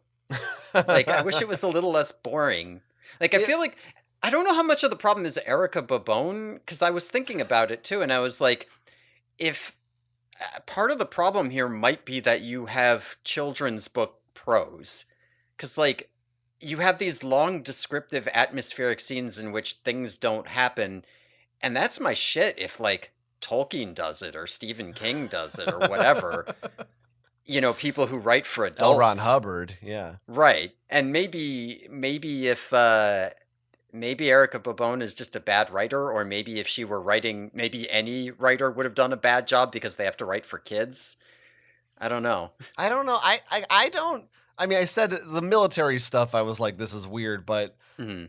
I don't dislike these parts. To me, it didn't feel too slow or nothing. I mean, of course, Okay. yeah, of course, it's not like Tolkien or whatever, you know. Right, yeah. It's not like great, but I guess it's because for me, this was my first time reading it. So I Yeah. was more caught up in the mystery, so I still was like, "Oh, I am intrigued. Like I do want to know what the fuck this is." I was wondering that. I was wondering if this was my first time reading it and I did not know, would I still have that impression as an adult? Mhm. Yeah. Because I couldn't tell. I was like, because it's like I can't. It's hard for me to just sit here in the atmosphere without you like writing something good because I already know what's coming, kind of thing. Was Um, this I don't look. Like if you look at the back of the book or the inside quote, do they give away this thing that's happening or no? I mean, basically, Okay. okay. I mean, on the back it says they found like an underwater civilization. Maybe it's Atlantis, which is all we know so far. Okay. Yeah, okay. They give it away. All right. Yeah, yeah. There's Whatever. some kind of fish person thing. Yeah, I mean, I do love the concept of what's going on here. I think it would work actually better visually. Mhm. Like Yeah, yeah, yeah. like this could be a really good uh I don't know. Like if you could take this and make it somehow a horror movie and not an Yeah, Animorphs movie, yeah. and it would be really I'm good. I'm picturing like I don't know why this is a completely different thing, but for some reason Interstellar came into my head when they go to like the planet that's all water. Hmm. But just like the vastness of it, it feels like this is a strange like ocean with these. Uh, Maybe I'm thinking of, I don't know, Inception, of like buildings turning in on themselves and shit. Like Hmm. this weird. I'm just thinking of Nolan. What can I say? This weird hodgepodge of makeshift battleships and old boats that have been put together into skyscrapers. It's a little similar, honestly, to, it reminds me of the Howler planet, like the same Hmm. kind of vibe Interesting. of seeing off like their Interesting. weird architecture, right? Wasn't that kind of stuff a little bit there? Yeah, I see what you're getting at with that. For me, it's a very different vibe because for them it was like uh psychotic and maybe psychedelic's a better word, but like crazy bonkers. And with Mm, this one, it's like very old and dank and kind of dim. You know what I mm. mean? Rotting Yeah, away. yeah. It was. I But I think it do was see what Dr. you're saying, and that Seuss. you've got this. Yeah. Was the comparison? Yeah, yeah, yeah, yeah. It's definitely. I'm definitely thinking of it as dark and grimy and weird, but Mm-hmm. yeah, I think it's cool. We think I it's see cool. what you're saying with Nolan too. Like he doesn't his work doesn't have the vibes this has, but like the idea of like I've got this vast ship in a vast space and I'm actively trying to like refer back to like pieces of history does kind of fit that feel. Yeah, maybe that's what it is. I'm thinking of Dunkirk. Yeah, thinking of Dunkirk. Although he it's funny because they don't even just do that with like boat types and military battles. There's also like a part where they're like, "Oh, they built that up like a pyramid." You know, like the Mayans or the Aztecs. Let's talk about like the cultures that built pyramids. Like it's very, I don't know. It's kind of odd. Educational children's computer game when you click on the thing and they'll like, give you a spiel about it. Yeah, it's fun. I do think the vibe they actually wanted you to get here though is Pirates of the Caribbean, the ride. Like they do Mm. actively reference that ride and I feel like, when you're on like the old pirate ship with the like stuffed up dead guys. Wait, did they reference the ride in this? I missed Well that. they reference the song.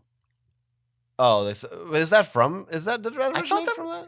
I don't know if that originated from the ride, but I thought the ride at the very least popularized it. Maybe I'm wrong about that. You're probably You would know right. better than me. No, I'm just probably like, oh, must be that ride is based on reality. That's like an old pirate song. Oh, it's from it's from Treasure Island. That's what Oh it's yeah, from. yeah, yeah. Oh, you're right. See, this is why I I need you googled on here. it. Yeah, I googled No, I mean when you said it, I was like, "Oh, duh." Right. But anyway, yeah, that's true. I didn't, because that's just become such a. I don't even Hmm. think of it as like a reference because it's just a song. It's so Yeah. Now ubiquitous. you do have to remember this movie or this book predates the movie, Yeah, so that Marco is referencing the by a ride few here. years. Yeah. Yeah. Um. I mean, I don't know. Any opportunity to annoy Lane and talk about something I've already also probably talked about on the show that's not Animorphs related, but specifically that the beginning of Pirates of the Caribbean. Oh, it's the Disney World version. It's the beginning because they cut out the part from land. Doesn't matter.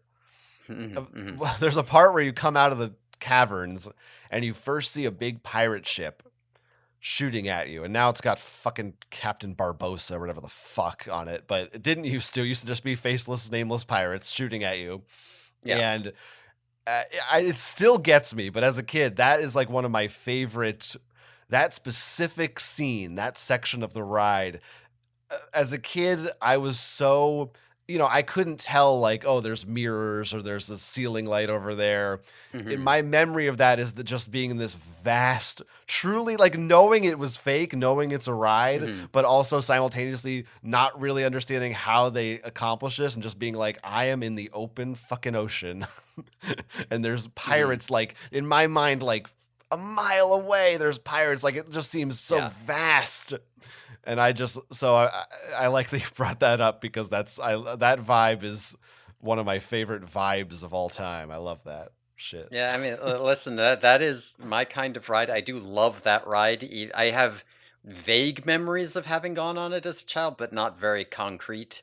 Uh, and we went on it together recently when we went to We Japan. did. But yeah, I mean, it's a great thing, and yeah, there's a reason I'm thinking back to it here. Yeah. Pull up a little bit Uh, like Sinbad too. Sinbad's fun though. All right. Well, we saw the Anyway. fun. Anyway, uh, can we talk for a bit about how Marco wants to fuck a fish? Oh, are we at that point now? Yeah. Sure. I mean, I'm going through large hunks here. Anything before we get to the part where we actually meet them, and you know what I mean. Got We it. can talk about that. Oh, yeah. I guess they do describe them. Yeah. Yeah, I wrote down Marco wants to fuck the shape of water. I think these things are probably. I mean, I don't know. That's The what I'm thing from picturing. I'm picturing Shape of Water. Reasonable. They are supposed to be bluer. I mean, than or that, I guess, the creature from the Black Lagoon is kind of the. Now you know how I feel about blue ladies. Mm-hmm. They are Mm-hmm. blue. They are blue. They I do are like blue. that. And you also know about me and how I want to fuck the fish from Fantasia. Well, now it was a childhood dream of mine. All of our listeners now know that too. Right. Ever since I was a small child, one of my goals in life was to one day fuck that fish. And your parents and teachers said, put your mind to it. You could do anything when you grow up. That's right. They didn't know what I was putting my mind to, but they sure said it. Well, yeah, you're putting a couple of things to it. Yeah, they are blue. They are a little bit like the Na'vi. That's true. A little bit like Abyss. Yeah. The very Cameron-esque. What's the water Na'vi tribe called? I forget. The Metakaina. The Metakaina. Metkaina? Yeah, Metkaina or something. Yeah. Something like that. You're basically right. Yeah. Close enough. I did write down, I wrote, are these literal fucking Atlanteans with 5 question marks? And then I wrote, this is the craziest fucking shit. This next part, so Rachel refers to them as BGs. Oh, yeah. Which stands for blue gills. Yeah. Which I hated. And then they never used it again. They never used it again. So why did you even come up with this stupid abbreviation? They never call them anything. Because there's a joke reference. Because Tobias is like, name. isn't that a old group? Ha ha. It's clever writing is what that is. The kids love that joke. Wait, I didn't even get that. Oh. What? Yeah, no, that's what it is. What is the joke? What is he referencing? The Bee Gees. Oh my god. As I said, the kids loved that joke. Oh my god, they mostly live in Minnesota. The little 8-year-olds reading this book loved that. Fucking Christ. I was trying to think of Blue Gills. I'm like, was there a something Gills band? The Bee Gees. Fuck off. It's not even fuck you. Just fuck off. You think Kay Applegate wrote that for Erica, or do you think she put that in herself? That is hard to say. We also find out that Rachel has fillings. Oh, yeah. Marco gives her shit over it. Yeah, that was funny. Yeah. I just thought it was funny. Whenever Marco's funny, I want to point it out. Mm-hmm. I also want to point out when Axe's hooves start ka-clunking. Yeah, there's a lot of ka-clunking. There's a fair bit of clopping as well. Yeah, clopping's... Yeah. I don't want to say what I was about to say because the internet has ruined that word. What do you mean? Something wrong with clopping? No, just don't worry about it. Hold on, let me Google this real quick. Don't think about it. Just don't worry about it or think about it. Safe search off. Let's see. I'll bookmark that for later. Okay, yeah. We don't have time. We don't have time for that. Oh, yeah, you will bookmark it for later. Mm-hmm. Along with the fish from Fantasia. That's right. Yeah, a lot of sound effects in this book, actually. Especially during the action scenes. I felt like, honestly, some of them kind of stood out to me as being... I don't know. They didn't quite strike me as KA sound effects for some reason. I'm not sure what it is. there was something about, maybe they weren't long enough. She usually does like beep or whoosh, like with a lot of vowels. Yeah.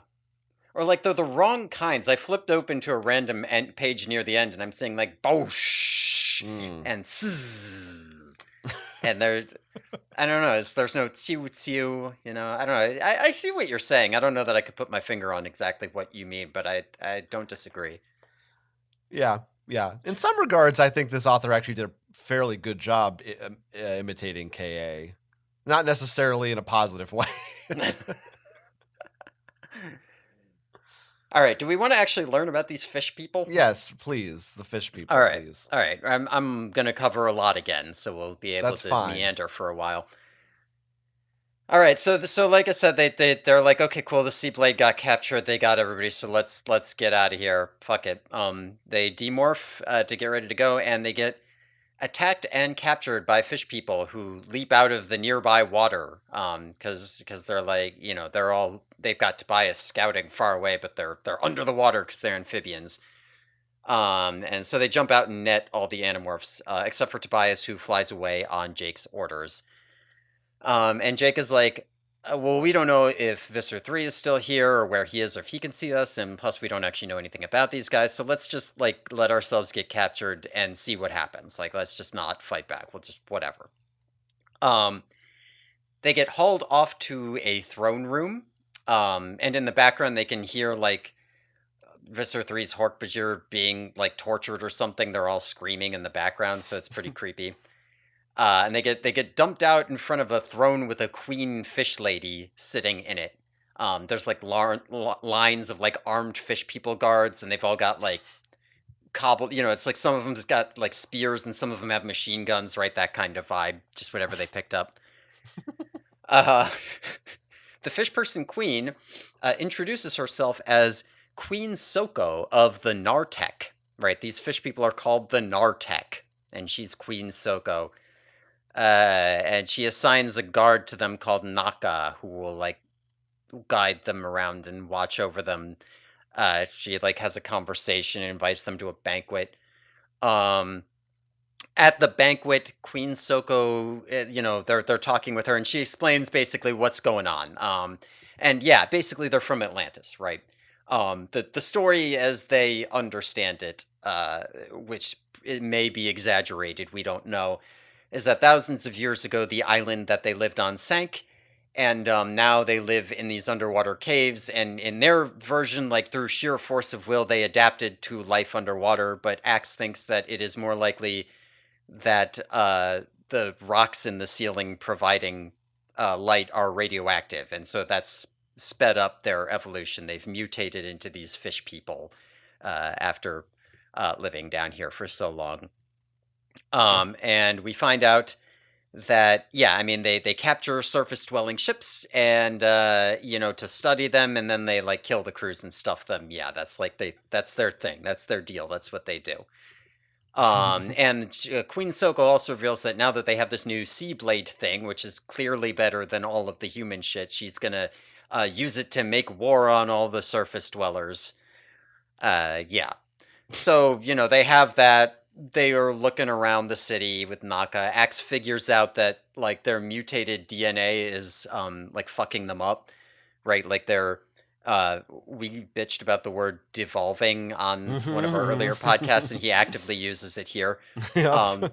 But, but they're getting fucked up because of all the radiation, and so they need, like, they're dying out, and they need, like, new DNA to kind of patch up the old mistakes. So that's part of what they're using the surface dwellers for. It's kind of like in Midsummer, right? A lot of this parts of this book have Midsummer vibes. Sure, honestly. Wicker Man. Yeah. So yeah. Let's talk about the fucking The Nartek civilization and Queen Soko and all this shit. Queen Soko of the Nartek, who starts by trying out different languages on them. Yes. And then finally gets to French, and in French, Jake says, "Do you speak English?" And she's like, Of course I fucking speak English. Everyone speaks English. It's the most popular surface language. Okay, Queen Soko, then why didn't you fucking start with English? Why'd you go through 8 other fucking, if you're so smart? Yeah. Listen, start you with could almost English, make an argument that where it's like, oh, maybe she did Chinese because it's more first, but then she did all these other languages, and also presumably they're off the coast of California, and also, as she said, English is the language of international trade. You're right. Yeah, where do you think you are? Oh, maybe these white children are Chinese. Well, she doesn't know anything about that. She's a weird blue fish person. She doesn't read any of the stores of knowledge they have. Oh, okay, sure. All humans look the same to her. Right. Should I get to my rant? Sure, do your rant. Go for it. I just have a general, on principle, problem with the Nartek, their existence at this point. Yeah. Okay. Not scientifically, but for story reasons. Yeah. Sure. Makes sense. And I'm gonna use as a point of comparison the Marvel Cinematic Universe. Okay. Bear with me. I'm barren. And understand, I'm not talking about the comics, but specifically the Marvel films. Mm-hmm. Iron Man. First Marvel movie, right? Lane loves this. Lane loves this. But bear with me. I promise you, it's going to go somewhere. You're going to like it. First Marvel movie, Iron Man is a guy with a suit. Okay? Mm-hmm. That's it. He's a guy with a suit. We can all get behind that. Right. Samuel L. Jackson's like, hey, at the very end, you don't even need to watch that part. It doesn't matter. All right. A few movies later, okay. Well, it turns out there was also a guy back in World War II who had powers. And that's going to come back. Okay. A little weird. All right, but sure. All right. There's also gods, by the way. Oh, okay. All right, there's gods, but that's another planet, basically. So that's a whole other thing. That's a whole other thing that's going on. All right. A few movies later, you find out, oh, well, in the 90s, there's also Captain Marvel.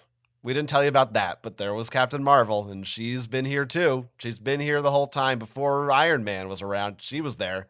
She was doing crazy shit too. And you remember, the Guardians of the Galaxy? Well, he's from Earth, and he was around, and they came here too, and they were on Earth. And hey, let me tell you about this: the Eternals. Yeah, there's the Eternals. They've been around for fucking ever. They fucking created Earth, and they're the Eternals, and they're from space too. And guess what? There's this guy named Kang. Mm-hmm. And he's been around for different fucking timelines. Now there's space, there's other dimensions. And you don't know, it used to be a guy in a suit. That's it, just a guy in a suit. And now it's fucking outer space and other dimensions. And here's the Animorphs. Used to be some kids turned into animals. Then we found out, well, dogs are aliens. Dogs are aliens, and the Chi... First we found out about God, but yeah. Sure. The Chi created the robots. They made the pyramids. Okay, that's a lot. Then we went back even further. Hey, there's also crab people, and they were around to the time of the dinosaurs. So, and there's ant people too. So it's not just them. There's aliens that have been on Earth a lot. And now here we are again. And we also have always had the Nartek. Right. And it is one too many of these things. It's just too many. And one is interesting. One is a concept. 5 is just fucking nonsense. because now there's no basis in reality. There's no foundation for me to go, oh, it's like our world, but a little different, because it's not our world anymore. It's just a fantasy grab bag of bullshit where Atlantis is real and fucking time travel and aliens and there's mole people and who the fuck knows what there is and there's fucking robots. It's just fucking nonsense. And I can't abide by it. That's all. I do want to push back on that a little bit, maybe reprimand you a little. Please do. Because this is an Animorphs podcast where we're supposed to discuss and analyze the books. This is not a platform for you to test out your new stand-up comedy routine. I say it is, but that's fine. I mean, it's fucking. It's just another one of these. It's like, oh my god, are we fucking done yet? If this was book 14, that's different. But I've seen this happen so many times. And it's just so, like, they go out of their way to be all like, they go out of their way to be like, this has not affected anything before, and I'm gonna let you in on a secret. It doesn't matter that this happens. This is just a thing that's here so that you know it's here, right? Like, this isn't like, this is just a thing that has been done here. So because she like I said, she got an idea for a story and put Animorphs in it. This doesn't jive or coalesce with the lore in any way. Not that the Mercora did all that much either, but like we're just doing more of them. And I do sort of feel what you're saying. Like, if this were an earlier book, it's like, okay, maybe this is novel and fun, or like maybe we would do something with this again. We are kind of at a point where, I think as a kid, I did have this sort of sense reading this book of, does this matter? Okay. Like, this doesn't, I want to do something now. I'm ready to continue. Yeah, I mean, the second half of this book is already a complete departure from the first.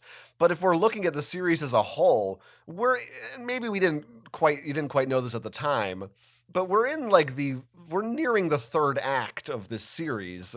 Mm-hmm. It's like, why would you introduce an entire other civilization? It's just not necessary. It's just another thing on top of everything else. That's like, wait, what are we doing here? What are we doing here? It's too much. Yeah, I mean, like, I do. This is like very much so. Like, this is like definitionally a filler book, right? Like, this is just here to be like, we're putting it in, we're doing this, and like. I was wondering how you were going to react going into this book, because I was just thinking about this book ahead of time, and I was thinking, as I recall, and I like I said, going into it, I'm like, I don't know that the writing is good enough to support it. It can be a little boring at times, but going into it, I was like, as I recall, it's a really like fun and interesting thing to be doing, where you're like, holy shit, like, and it's like a fucking horror movie vibes, and it's creepy and it's unique, and it's like, Jesus. And so like it entirely comes, but it's not important at all. And like, we are ready to be moving on to something real. Like, we're not in the early books. And so it kind of comes down entirely to like, do you like the vibes of this underground thing in this Nartek story? And are you fucking fed up with them not doing anything real? Because if you're okay with them not doing something real and you're jiving with the Nartek, you probably love this book. But if you're like, the Nartek are okay, you probably fucking hate this book. And if you're not willing to put up with the meandering bullshit anymore, you probably fucking hate this book. Well, and I really didn't know how you were going to react to going in. I may be more in the middle, honestly. Mm-hmm. I don't hate this book. In spite of my rant, mm-hmm. which I think is justified and correct. I do agree with your rant, as much as I gave you some shit. The book itself is fine. It's not, the vibes are not bad. I mean, a lot of the stuff of me getting annoyed with the Nartek I guess maybe it just happened too late. It's almost like the book was like, he's on to us. Let's fucking get out of here before he starts getting angry. Just put it in. Mm-hmm. And so it's like there was enough momentum of just the mystery of what's going to happen and what the fuck is this that it was distracting me from the larger issues of this sucks. But it's like I don't think the writing is terrible. I mean, it has issues, but it's okay.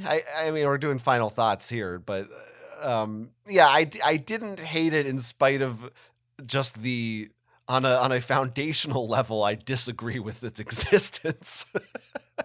Yeah, it's interesting because as a kid, I remember not really liking this book, and I'm pretty sure it's because of that exact reason that I disagreed with its existence. But like I wasn't old enough to like explain that, especially because the series wasn't over, you know. But it was just like this like that sense of like, what are we doing here? Somehow made its way into my brain, and I was like, yeah, that's a fine one, I guess, but I don't know that I really like it.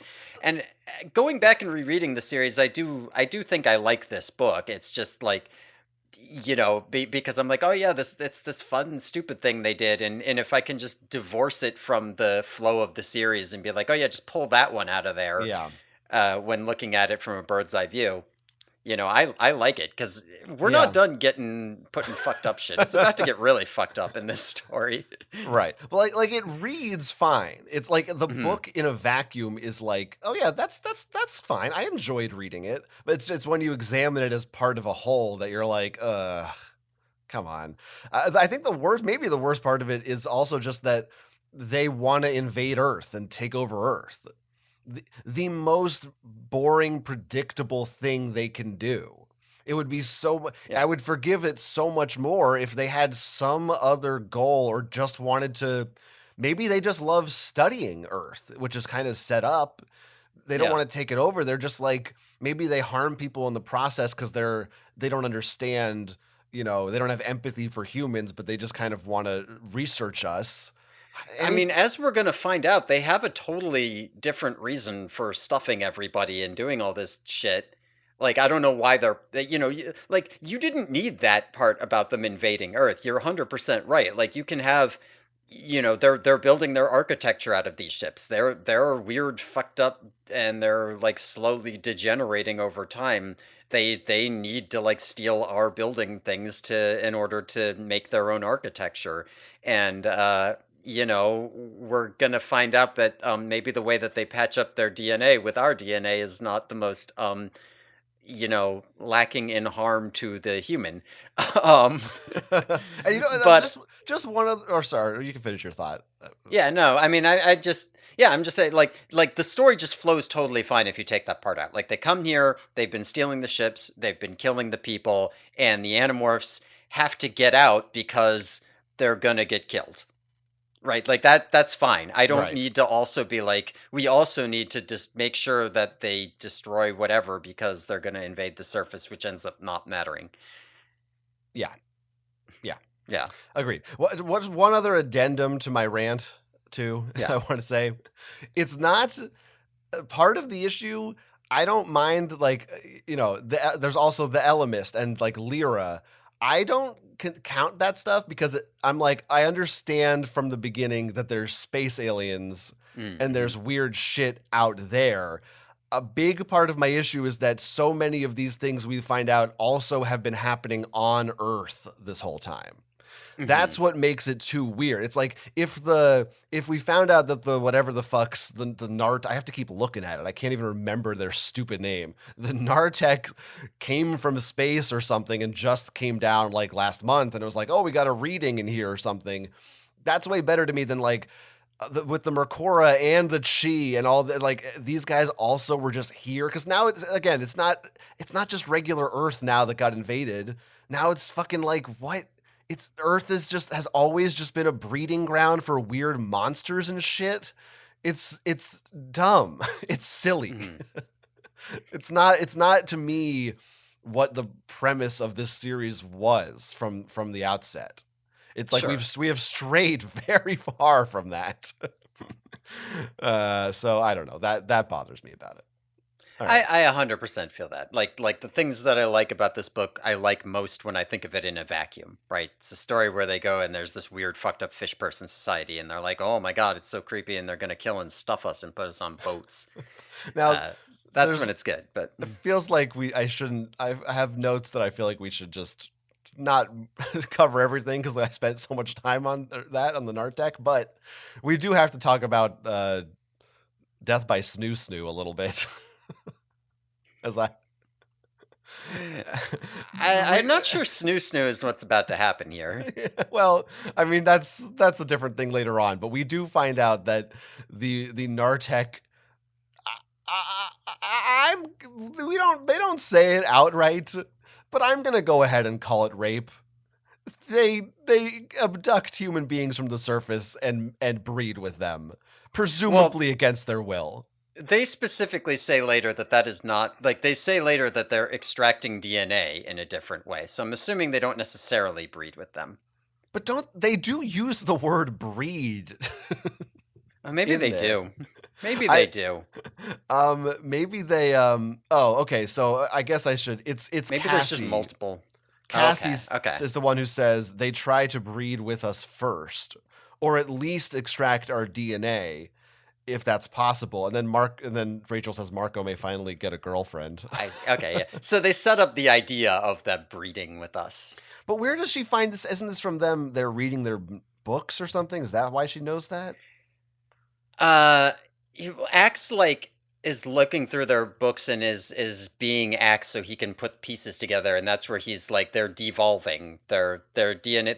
The mutation Right. the radiation is not just causing them to mutate faster; it's also causing all these negative effects, and they're getting fucked up, and so they probably need some kind of outside DNA to fix the gaps. And Cassie's like, "Oh shit, they're breeding with us or something." Okay, so I Yeah. guess what we find out they aren't doing that. I took that as gospel, and I was just like, okay, that's really fucked up. I mean, I mean, the fact either that they way, it's really suggest it. fucked up. It's really fucked up both ways. It doesn't matter how Yeah, you do it. it's true. It's true. All right. Uh, I guess we can talk about what Jake they are gets doing. horny looking at a wooden ship lady for some reason. that Sounds right. I think that happened. Yeah, is that in this part or is that in the next that's part? probably here. I don't know where that happens exactly. That's He- probably here. they just see like a masthead like of a mermaid or whatever on a ship, and I don't even remember the passage, but for some reason Jake's looking at it and he's just like, oh man, she's looking fucking good up there. It's weird. Jake's like out in the lighthouse with this wooden mermaid carving. Oh yeah, here it is. It is right in the next part as we start it. He's looking at the painted wooden prow and he goes, and now that I was paying attention, a woman wearing not a lot of clothes either. Just like, all right, Jake, come on. that Calm one's down. for the boys. That one's for the boys. All right, so they're going along, and Naka is showing them around. Or Naka is their guide.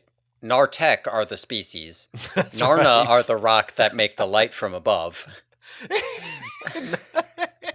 But Naka is showing them around, and he's like, "Oh, everybody, why don't you come on board this hospital ship?" I don't know what a hospital ship is, but there's a hospital ship, and he's like, "Come on board Okay. this hospital ship. I want to show you what our medical facilities are like."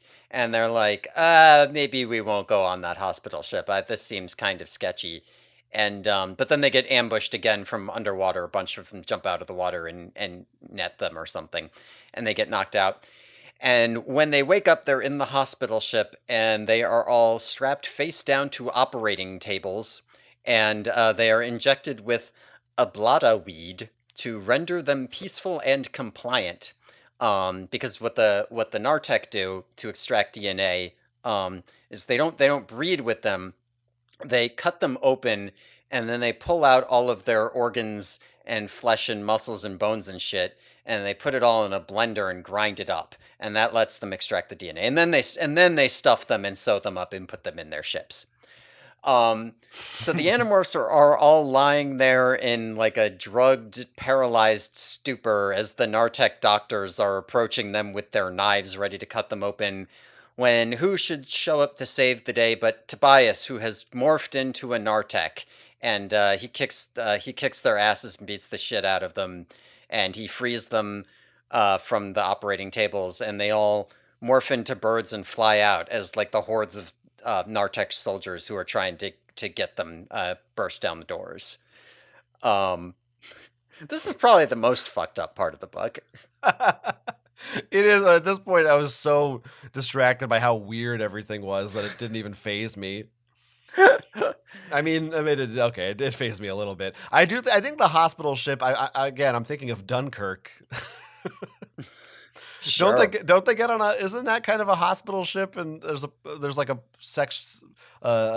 portion of that movie where some of the characters are on a big ship with a bunch of. I feel like there's a bunch of nurses and doctors and like soldiers that are wounded. Sure. So maybe that was the thing where they like picked people up overseas in World War II and tried to bring them home or something.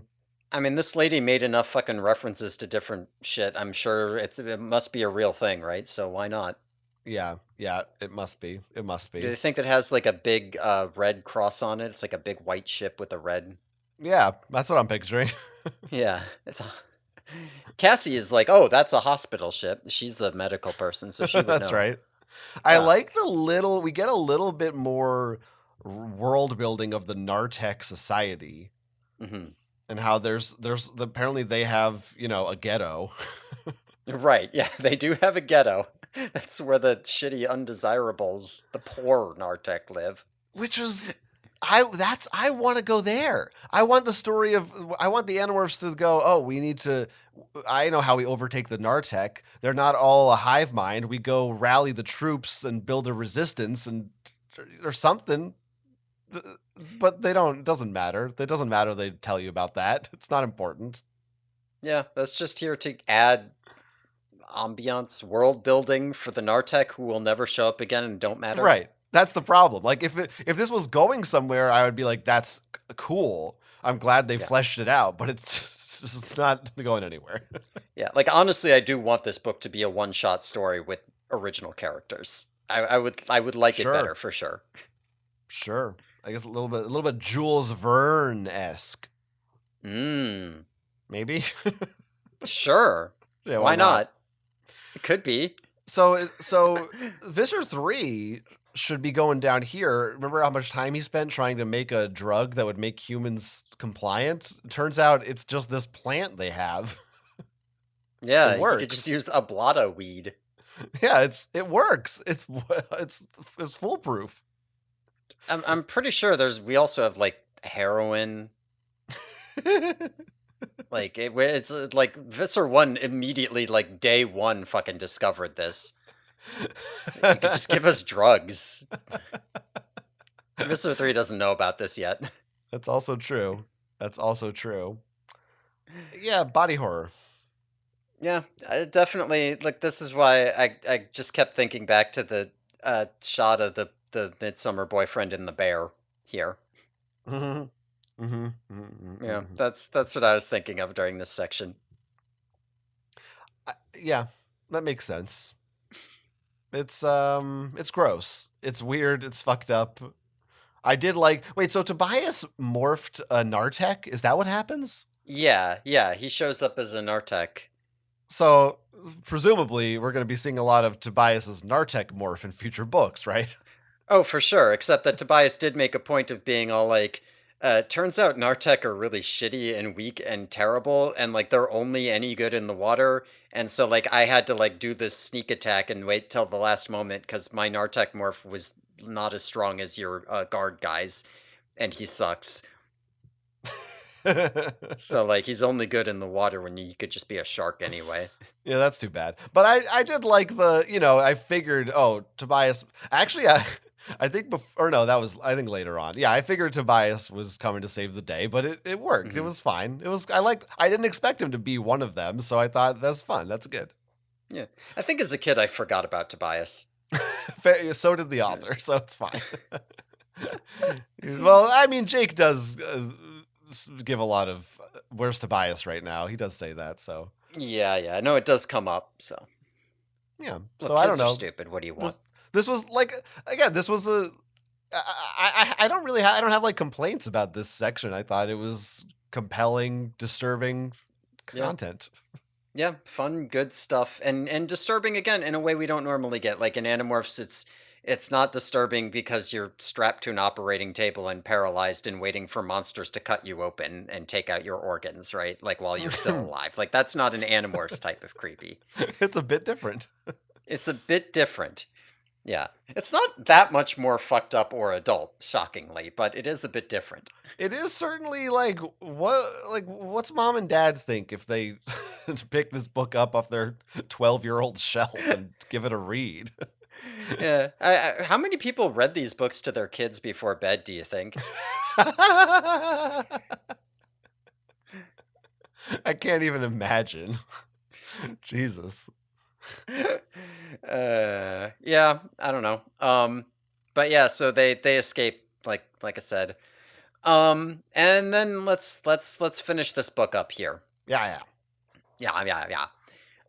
So they fight their way into the Seablade. Like they fly over there, and there's a bunch of Nartek. They fight their way in. Whatever. There are battle morphs. There's another horrifying scene when they get in where they see like the crew of the Seablade. It's all like stuffed, mummified Hork-Bajir at the controls, and they're like, Jesus Christ. And then Jake's like, whatever, just work around him. We don't fucking have time. So they're trying to figure out how to pilot the thing, and Axe can't crack the codes. They're too advanced. And meanwhile, there's like hordes of Nartek like converging on them. And they're like, oh, they're going to destroy the ship before we can get it started. And you know, they're in a fight for it when Visser 3 shows up. He's been missing all book. Where's he been? He's here now. Visser 3 has morphed a Luminar, which is a beast from a moon of the planet Slegab 5. Yeah! Woo! Yeah, finally, right? A thing. This is like a fat thing with like stubby limbs, and it's like as hot as a blowtorch. It's like super, yeah, whatever, and it like shoots lava, heat waves, something from its I was picturing it like a molten hands. lava monster or something. I guess. I don't know. Yeah, it just says it's like really hot. There's like heat waves, and then like he like holds up his hand and things get incinerated or something. Sure seems like a Morphe could probably use more often. Yeah, I feel like he did something like this before too, but it was different. I don't know. Whatever. He shows up and he's like incinerating Nartek, and he's like, "So, Andalite bandits, you guys aren't going to be able to fly the ship without the codes that I have, and as you can see, my crew is dead and stuffed, and I need a crew to run my ship. So why don't we work together?" And so they do. Yay! They work together to fight off the Nartek and then fly the ship out of there for a very short period of time. Once they get out into the open sea, the Animorphs are like, "All right, let's just open the hatch and let all the seawater in and let the ship flood out and sink and fuck Visser 3 and his heat morph that hates seawater." And he's like, "How dare you betray me?" Whatever. They swim off and escape.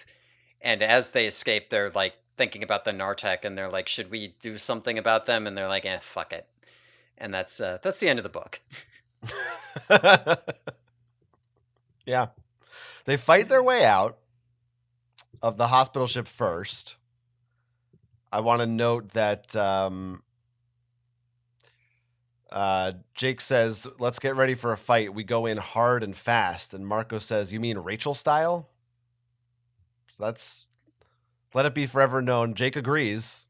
Yes, Rachel style is hard and fast. I don't like where you're going with this. All I am doing is paraphrasing from the book.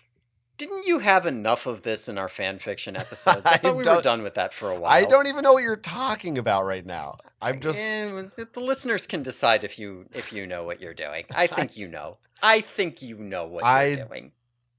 Hold on. Let me check in on my clopping tab again. No. I don't have time. Okay, but the The real part of this, maybe I just wasn't paying attention to you. Or I feel like maybe you I don't know, glossed maybe I over skipped it. it, or maybe I don't know what is the real part. I can't remember exactly. Maybe it's no, it's definitely when they're leaving the hospital ship before they get back to the Seablade. I forget. I can't find the exact passage in here where it is. Yeah, there are But some parts where they're like looking at the city or some shit. they're like running across the bridge or whatever. Maybe they're in Battle Morph already. I'm not sure. They're Probably. yeah, they're like running around. They're trying to get back to the Seablade or whatever. And that's when the Nartek surprise them by jumping out of the water. And that's the big for Jake. That's the big twist. Is he goes, "Oh no, I'm a bad leader. I screwed up. I forgot that they're amphibious." Wait, does that happen here? Because I thought that happened once when they got caught, and then once when they got caught for the hospital ship. I didn't think that. Did I miss Oh, that it happened a then fucking third time? wait, it happens I might twice? have. I might have missed that it happened a fucking third time. No, maybe I thought it was post hospital. Maybe it's pre hospital. There is one pre-hospital, but there's also one when they get caught the first time. So I might be. I think I think I'm mixing it up with the pre-hospital. It doesn't matter. So it's maybe last Okay. scene, not this scene, whatever. But Fuck it. we They do didn't it talk multiple about it. times. I just Yeah. needed to say how fucking stupid that is. How could you? Their whole kingdom is made of water, and they're fish people, and you forgot they can swim. Yeah. Not to It's mention that so stupid. it's not the first time. Because, like, it's one thing, because the first time it happens with the nets, they haven't actually interacted with them. It's like, okay, there's fish people walking around. Everything looks cool. Everything looks cool. I guess we'll stand near this water because there's water all over the place. And Demorph is like, oh, wait, fuck, they're right here. Like, you can sort of see how you might just not have clicked yet the first time. Second time it happens, there is no excuse. It's absolutely absurd. I mean, the only reason it's even possibly arguably acceptable is because this is a book. If this were a visual medium where you could just look and see all the fucking fish everywhere, you could not get away with this. Mhm. Completely nonsensical. Yeah, every time they walked near water, especially after the first time, you'd be like, "Oh shit!" It's like, it's like when they're in the fucking the dead marshes or whatever in Lord of the Rings. After Frodo gets pulled in by one of the old spirits, like for the whole rest of the time, you're looking at those puddles like, "Fucking Jesus Christ, something's gonna come out of that any moment now." Sure, yeah. Not Right? So Jake. like not Jake. No, Jake just forgot about that. It's like, oh, it's just a puddle. It's fine. Yeah, It's don't like, worry about hold it. on, hold on. The Nazgul can ride horses? Ah, shit. Thought we could outrun them. Okay. I mean, the end of the book is fine. I like Visser 3's morph. It is it is a little forced. We've got to work together again. Like, Yeah. Visser 3, just kill him. Just kill him. You have asked for working together before. It has now happened like 4-ish times. But And it feels like every Yeah. time it's, well, maybe not in book 30, but like in this book and like most of the other times, it's like, okay, it happens in the last 5% of the book and it lasts one chapter. Right. Like do it in like the first third of the book and go through Right. the whole way with it. Like they did do that in book 30, but like do it with Visser 3, man. I want them to have to work together for a good reason and not just, well, we need an excuse for them to not kill each other right now. So we just have to make it up. It's just so obvious that there's not a real reason to me. Oh, he says he needs them to man the ship. Okay. Do you? I don't know. I guess. Wouldn't it be better to just kill them, abandon the ship, morph into an aquatic alien and swim away? Yeah, it is kind of funny that he's like, I need you to pilot the ship to get. I guess they use the ship to like fight their way out, like they're blowing holes and stuff. I guess. But it is kind of odd that he's like, there's no, if I stayed down here, eventually I would get overwhelmed and killed. There's no series of morphs I have that's going to get me like to survive long enough against the hordes that I can get to the tunnel and then get into the ocean and swim away. Can't do it. He's not that confident right now. Visser 3's in a dark place. Yeah, down here. Dark and skanky, might I add. That's right. This place is pretty skanky, Marco points out. Yeah, I do have a skanky alert I here. don't think skanky ever meant that. What they I think don't it think it means. did either. I think they mean sketchy. And they just don't That know. that might be what they mean. A combination of like dank and sketchy. Not dank like, like smoke up, bro. Dank like dark and dank. Like a dungeon. Classic dank. The Yeah. romantic dank. Do you think when they were torturing the Hork-Bajir, any of them like would the Yeerks have tried to get out of the heads or anything while they were opening them up for DNA? Do they even Yeah, realize there's presumably they would Yeerks? have slithered out, right? Yeah, I wonder what that's like. You think there's just yerks swimming around in the ocean now? Maybe. Hoping that something will swim around, they can jump inside of it. Yeah, like a whale. Maybe they'll meet Aftran. Maybe they will. I Yeah. almost liked when Visser 3 was like, my crew is, how shall I put this, incapacitated. I like that kind of villain speech when he's like talking about stuffed dead bodies, but it should have been a pun.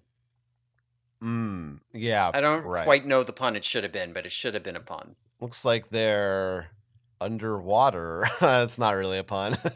I don't Yeah, I know. want to do something with stuffed, but like that's for eating, It's not Mm. for Boy, those guys were a little full of themselves. No, not really. yeah, I If don't only they know. weren't so empty-headed. That's pretty good. Oh, they've got no guts. Oh, yeah, that's the one. I was gonna try to do something about like they want their mummy, but I like the guts one. Oh, now we can just go to any mummy joke there is. Yeah, yeah. Now, okay, I guess they kind of try to justify all the World War II imagery by saying at the end, Axe is like, "Hey, just so you know, war's actually bad." Uh, Yeah, that very much felt like she was, it's like, okay, the book has to have a point. We can't just fucking do it. Okay, what's a thematic thing that we've touched on like 100 times before? Can we just mention it, pay lip service to it, and pretend that we talked about it? Like World War II, humans fought wars. Yeah, okay, thoroughly explored. There's a point to this book now. that had to have been part of from the beginning. I think, like, there's no way they would have landed on all these weird battleships for no reason. That must have been, or in K. Applegate's outline, it feels in Mm, line with the kind of thing she would do with the anti-war themes, and we've seen the Megamorphs World War II stuff. It feels, or maybe it's Michael Grant, whoever, both of them. That feels like the kind of thing they would think of, but it would hmm have been more none of the actual, other than the fact that those ships are from a war. Yeah, Has yeah. nothing to do with war. Yeah, it doesn't feel like that was tacked on after the story. It feels like it was tacked on to the story. Like it was like, okay, when we're thinking about this story, what are we doing with it? It's about this. Put in ships, make World War II. Yeah, that. I don't want to think about it. You know what I mean? Like it's tacked onto the outline and not, Yeah, or it the was explanatory paragraph. it was supposed to be part of it, but then they just didn't put that in. Yeah, and I don't that know. I 100% blame K. Applegate for. And as you said, the Narteker, they're still there. That's Yep, it. they're down there. They're down there. They still want to take over the planet, probably, but one alien invasion at a time. Yeah. Also, they suck. Like in the whole their shit. They can't like operate on land. They're genetically devolving. They only have like old shitty tech. They can't take over the planet. Like they'll talk about it, but you'll never see them again. Fuck it. Who gives What a a shit? what a dumb thing. I do think that Slegab 5 is a Hitchhiker's Guide name. You cannot convince me otherwise on that. I did cheer when I read that. It was great. I was excited about that. It's been a long time since we had just a classic Visser 3 morph. Yeah. That Yeah. is a long time coming. Yeah. That's a point for this book. again, I think we kind of said it already, but this is a great example of a book that I didn't find too objectionable while I was reading it. I was invested and I was kind of like, where is this going? This is interesting. This is kind of fun. But the more you think about it after the fact, the more it's just like, yeah, they just probably shouldn't have done this. Mhm. Yeah, this is a book, like I said, I like it better on revisit because on revisit, I'm like, okay, like they did finish the series. Right. I'm not sitting here like just why is this here? Please stop. I'm like, okay, well let's just pick one of them. Yeah, yeah, sure, that's one of them. That time they did that, sure. I'm trying to think, like, is there a way, like we said, if this came earlier in the series, maybe, but is there some other way they could have incorporated this idea that wouldn't feel like, would we need the Nartek to be important somehow? Maybe you just make this an Elemist or Krayak thing somehow. You got to do something to tie it in and not just be just some bullshit. I don't Yeah. Cuz know. like if you're gonna you only have so much like you know what I mean? Like the lenience you have for bullshit is only so much, and you've got to use some of it on the Helmicrons. So, you know, at a certain point, people are going to be like, okay, I don't have it in me for the Nartek. There's just a point when it stops being cute, you know?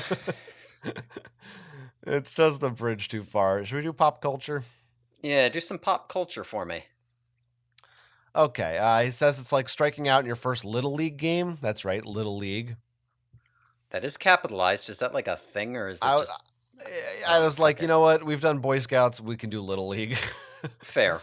Same with all these war references. I did include most of them. They say there'll be sensors all over the ocean from the Cold War. Marco knows a lot about this because he's read and or seen Tom Clancy's The Hunt for Red October. This is where I'm going to jump in and reveal that we'll be covering The Hunt for Red October on our Patreon this week. Whoa. Very relevant to Animorphs on account of that this is like the second or third time they've referenced it. That's right. Probably third. It's at least the third. They used to. It came up more in the like first 10. I remember. Okay. So stay tuned for that. We'll get back to that later. More pop culture. You should read something besides glamour, Rachel. Ooh, got her. By the way, there was also a part where that I should have read. Speaking of Marco Rachel jabs, Mhm. where Marco tells a joke and Rachel doesn't yell at him or tell him he's stupid. It is as written. She laughs and playfully elbows him in the ribs or something.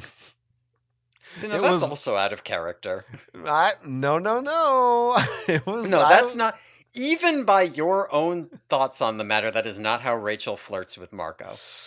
okay, I guess, but I still really liked it. Swoosh, named after Nike. Here's a reference I looked up that I maybe has come up, and I almost skipped over it, but I think it's a reference. Marco calls Jake Big Jake.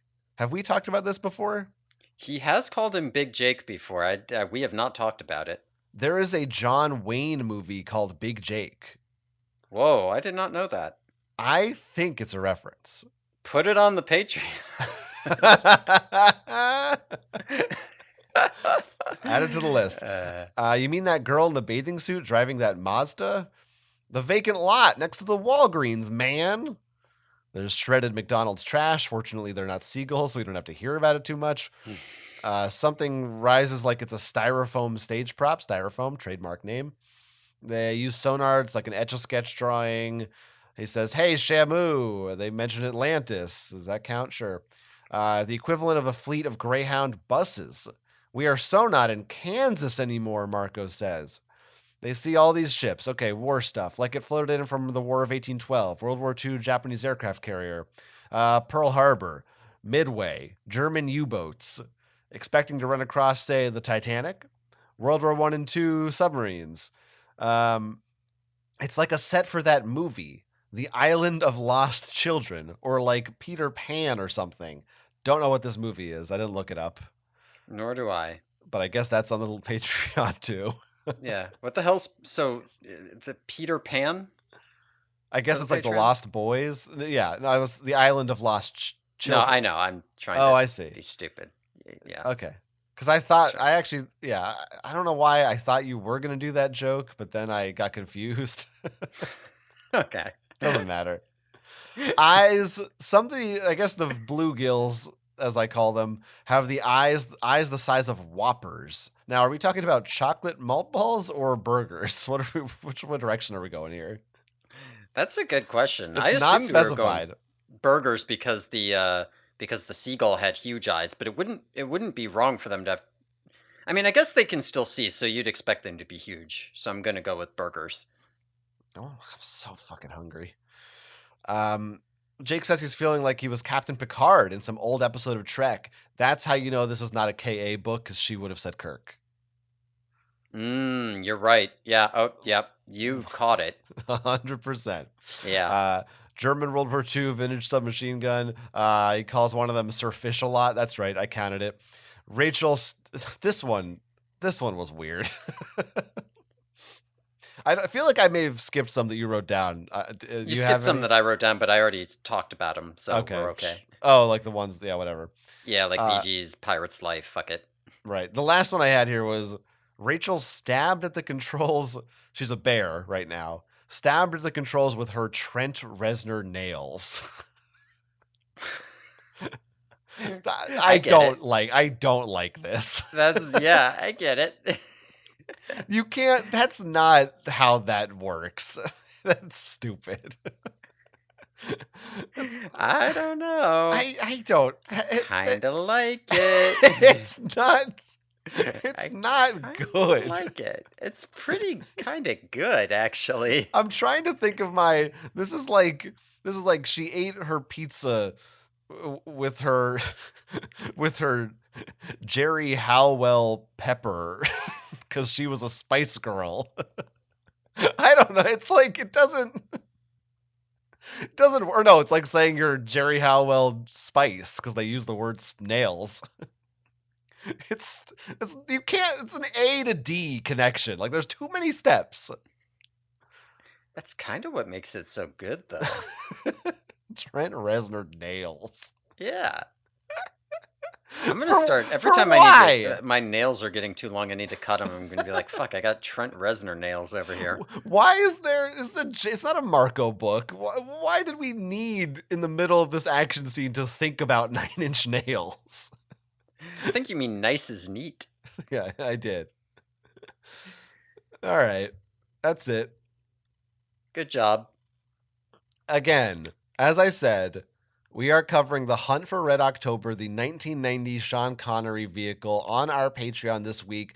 We also have lots of other Patreon exclusive episodes.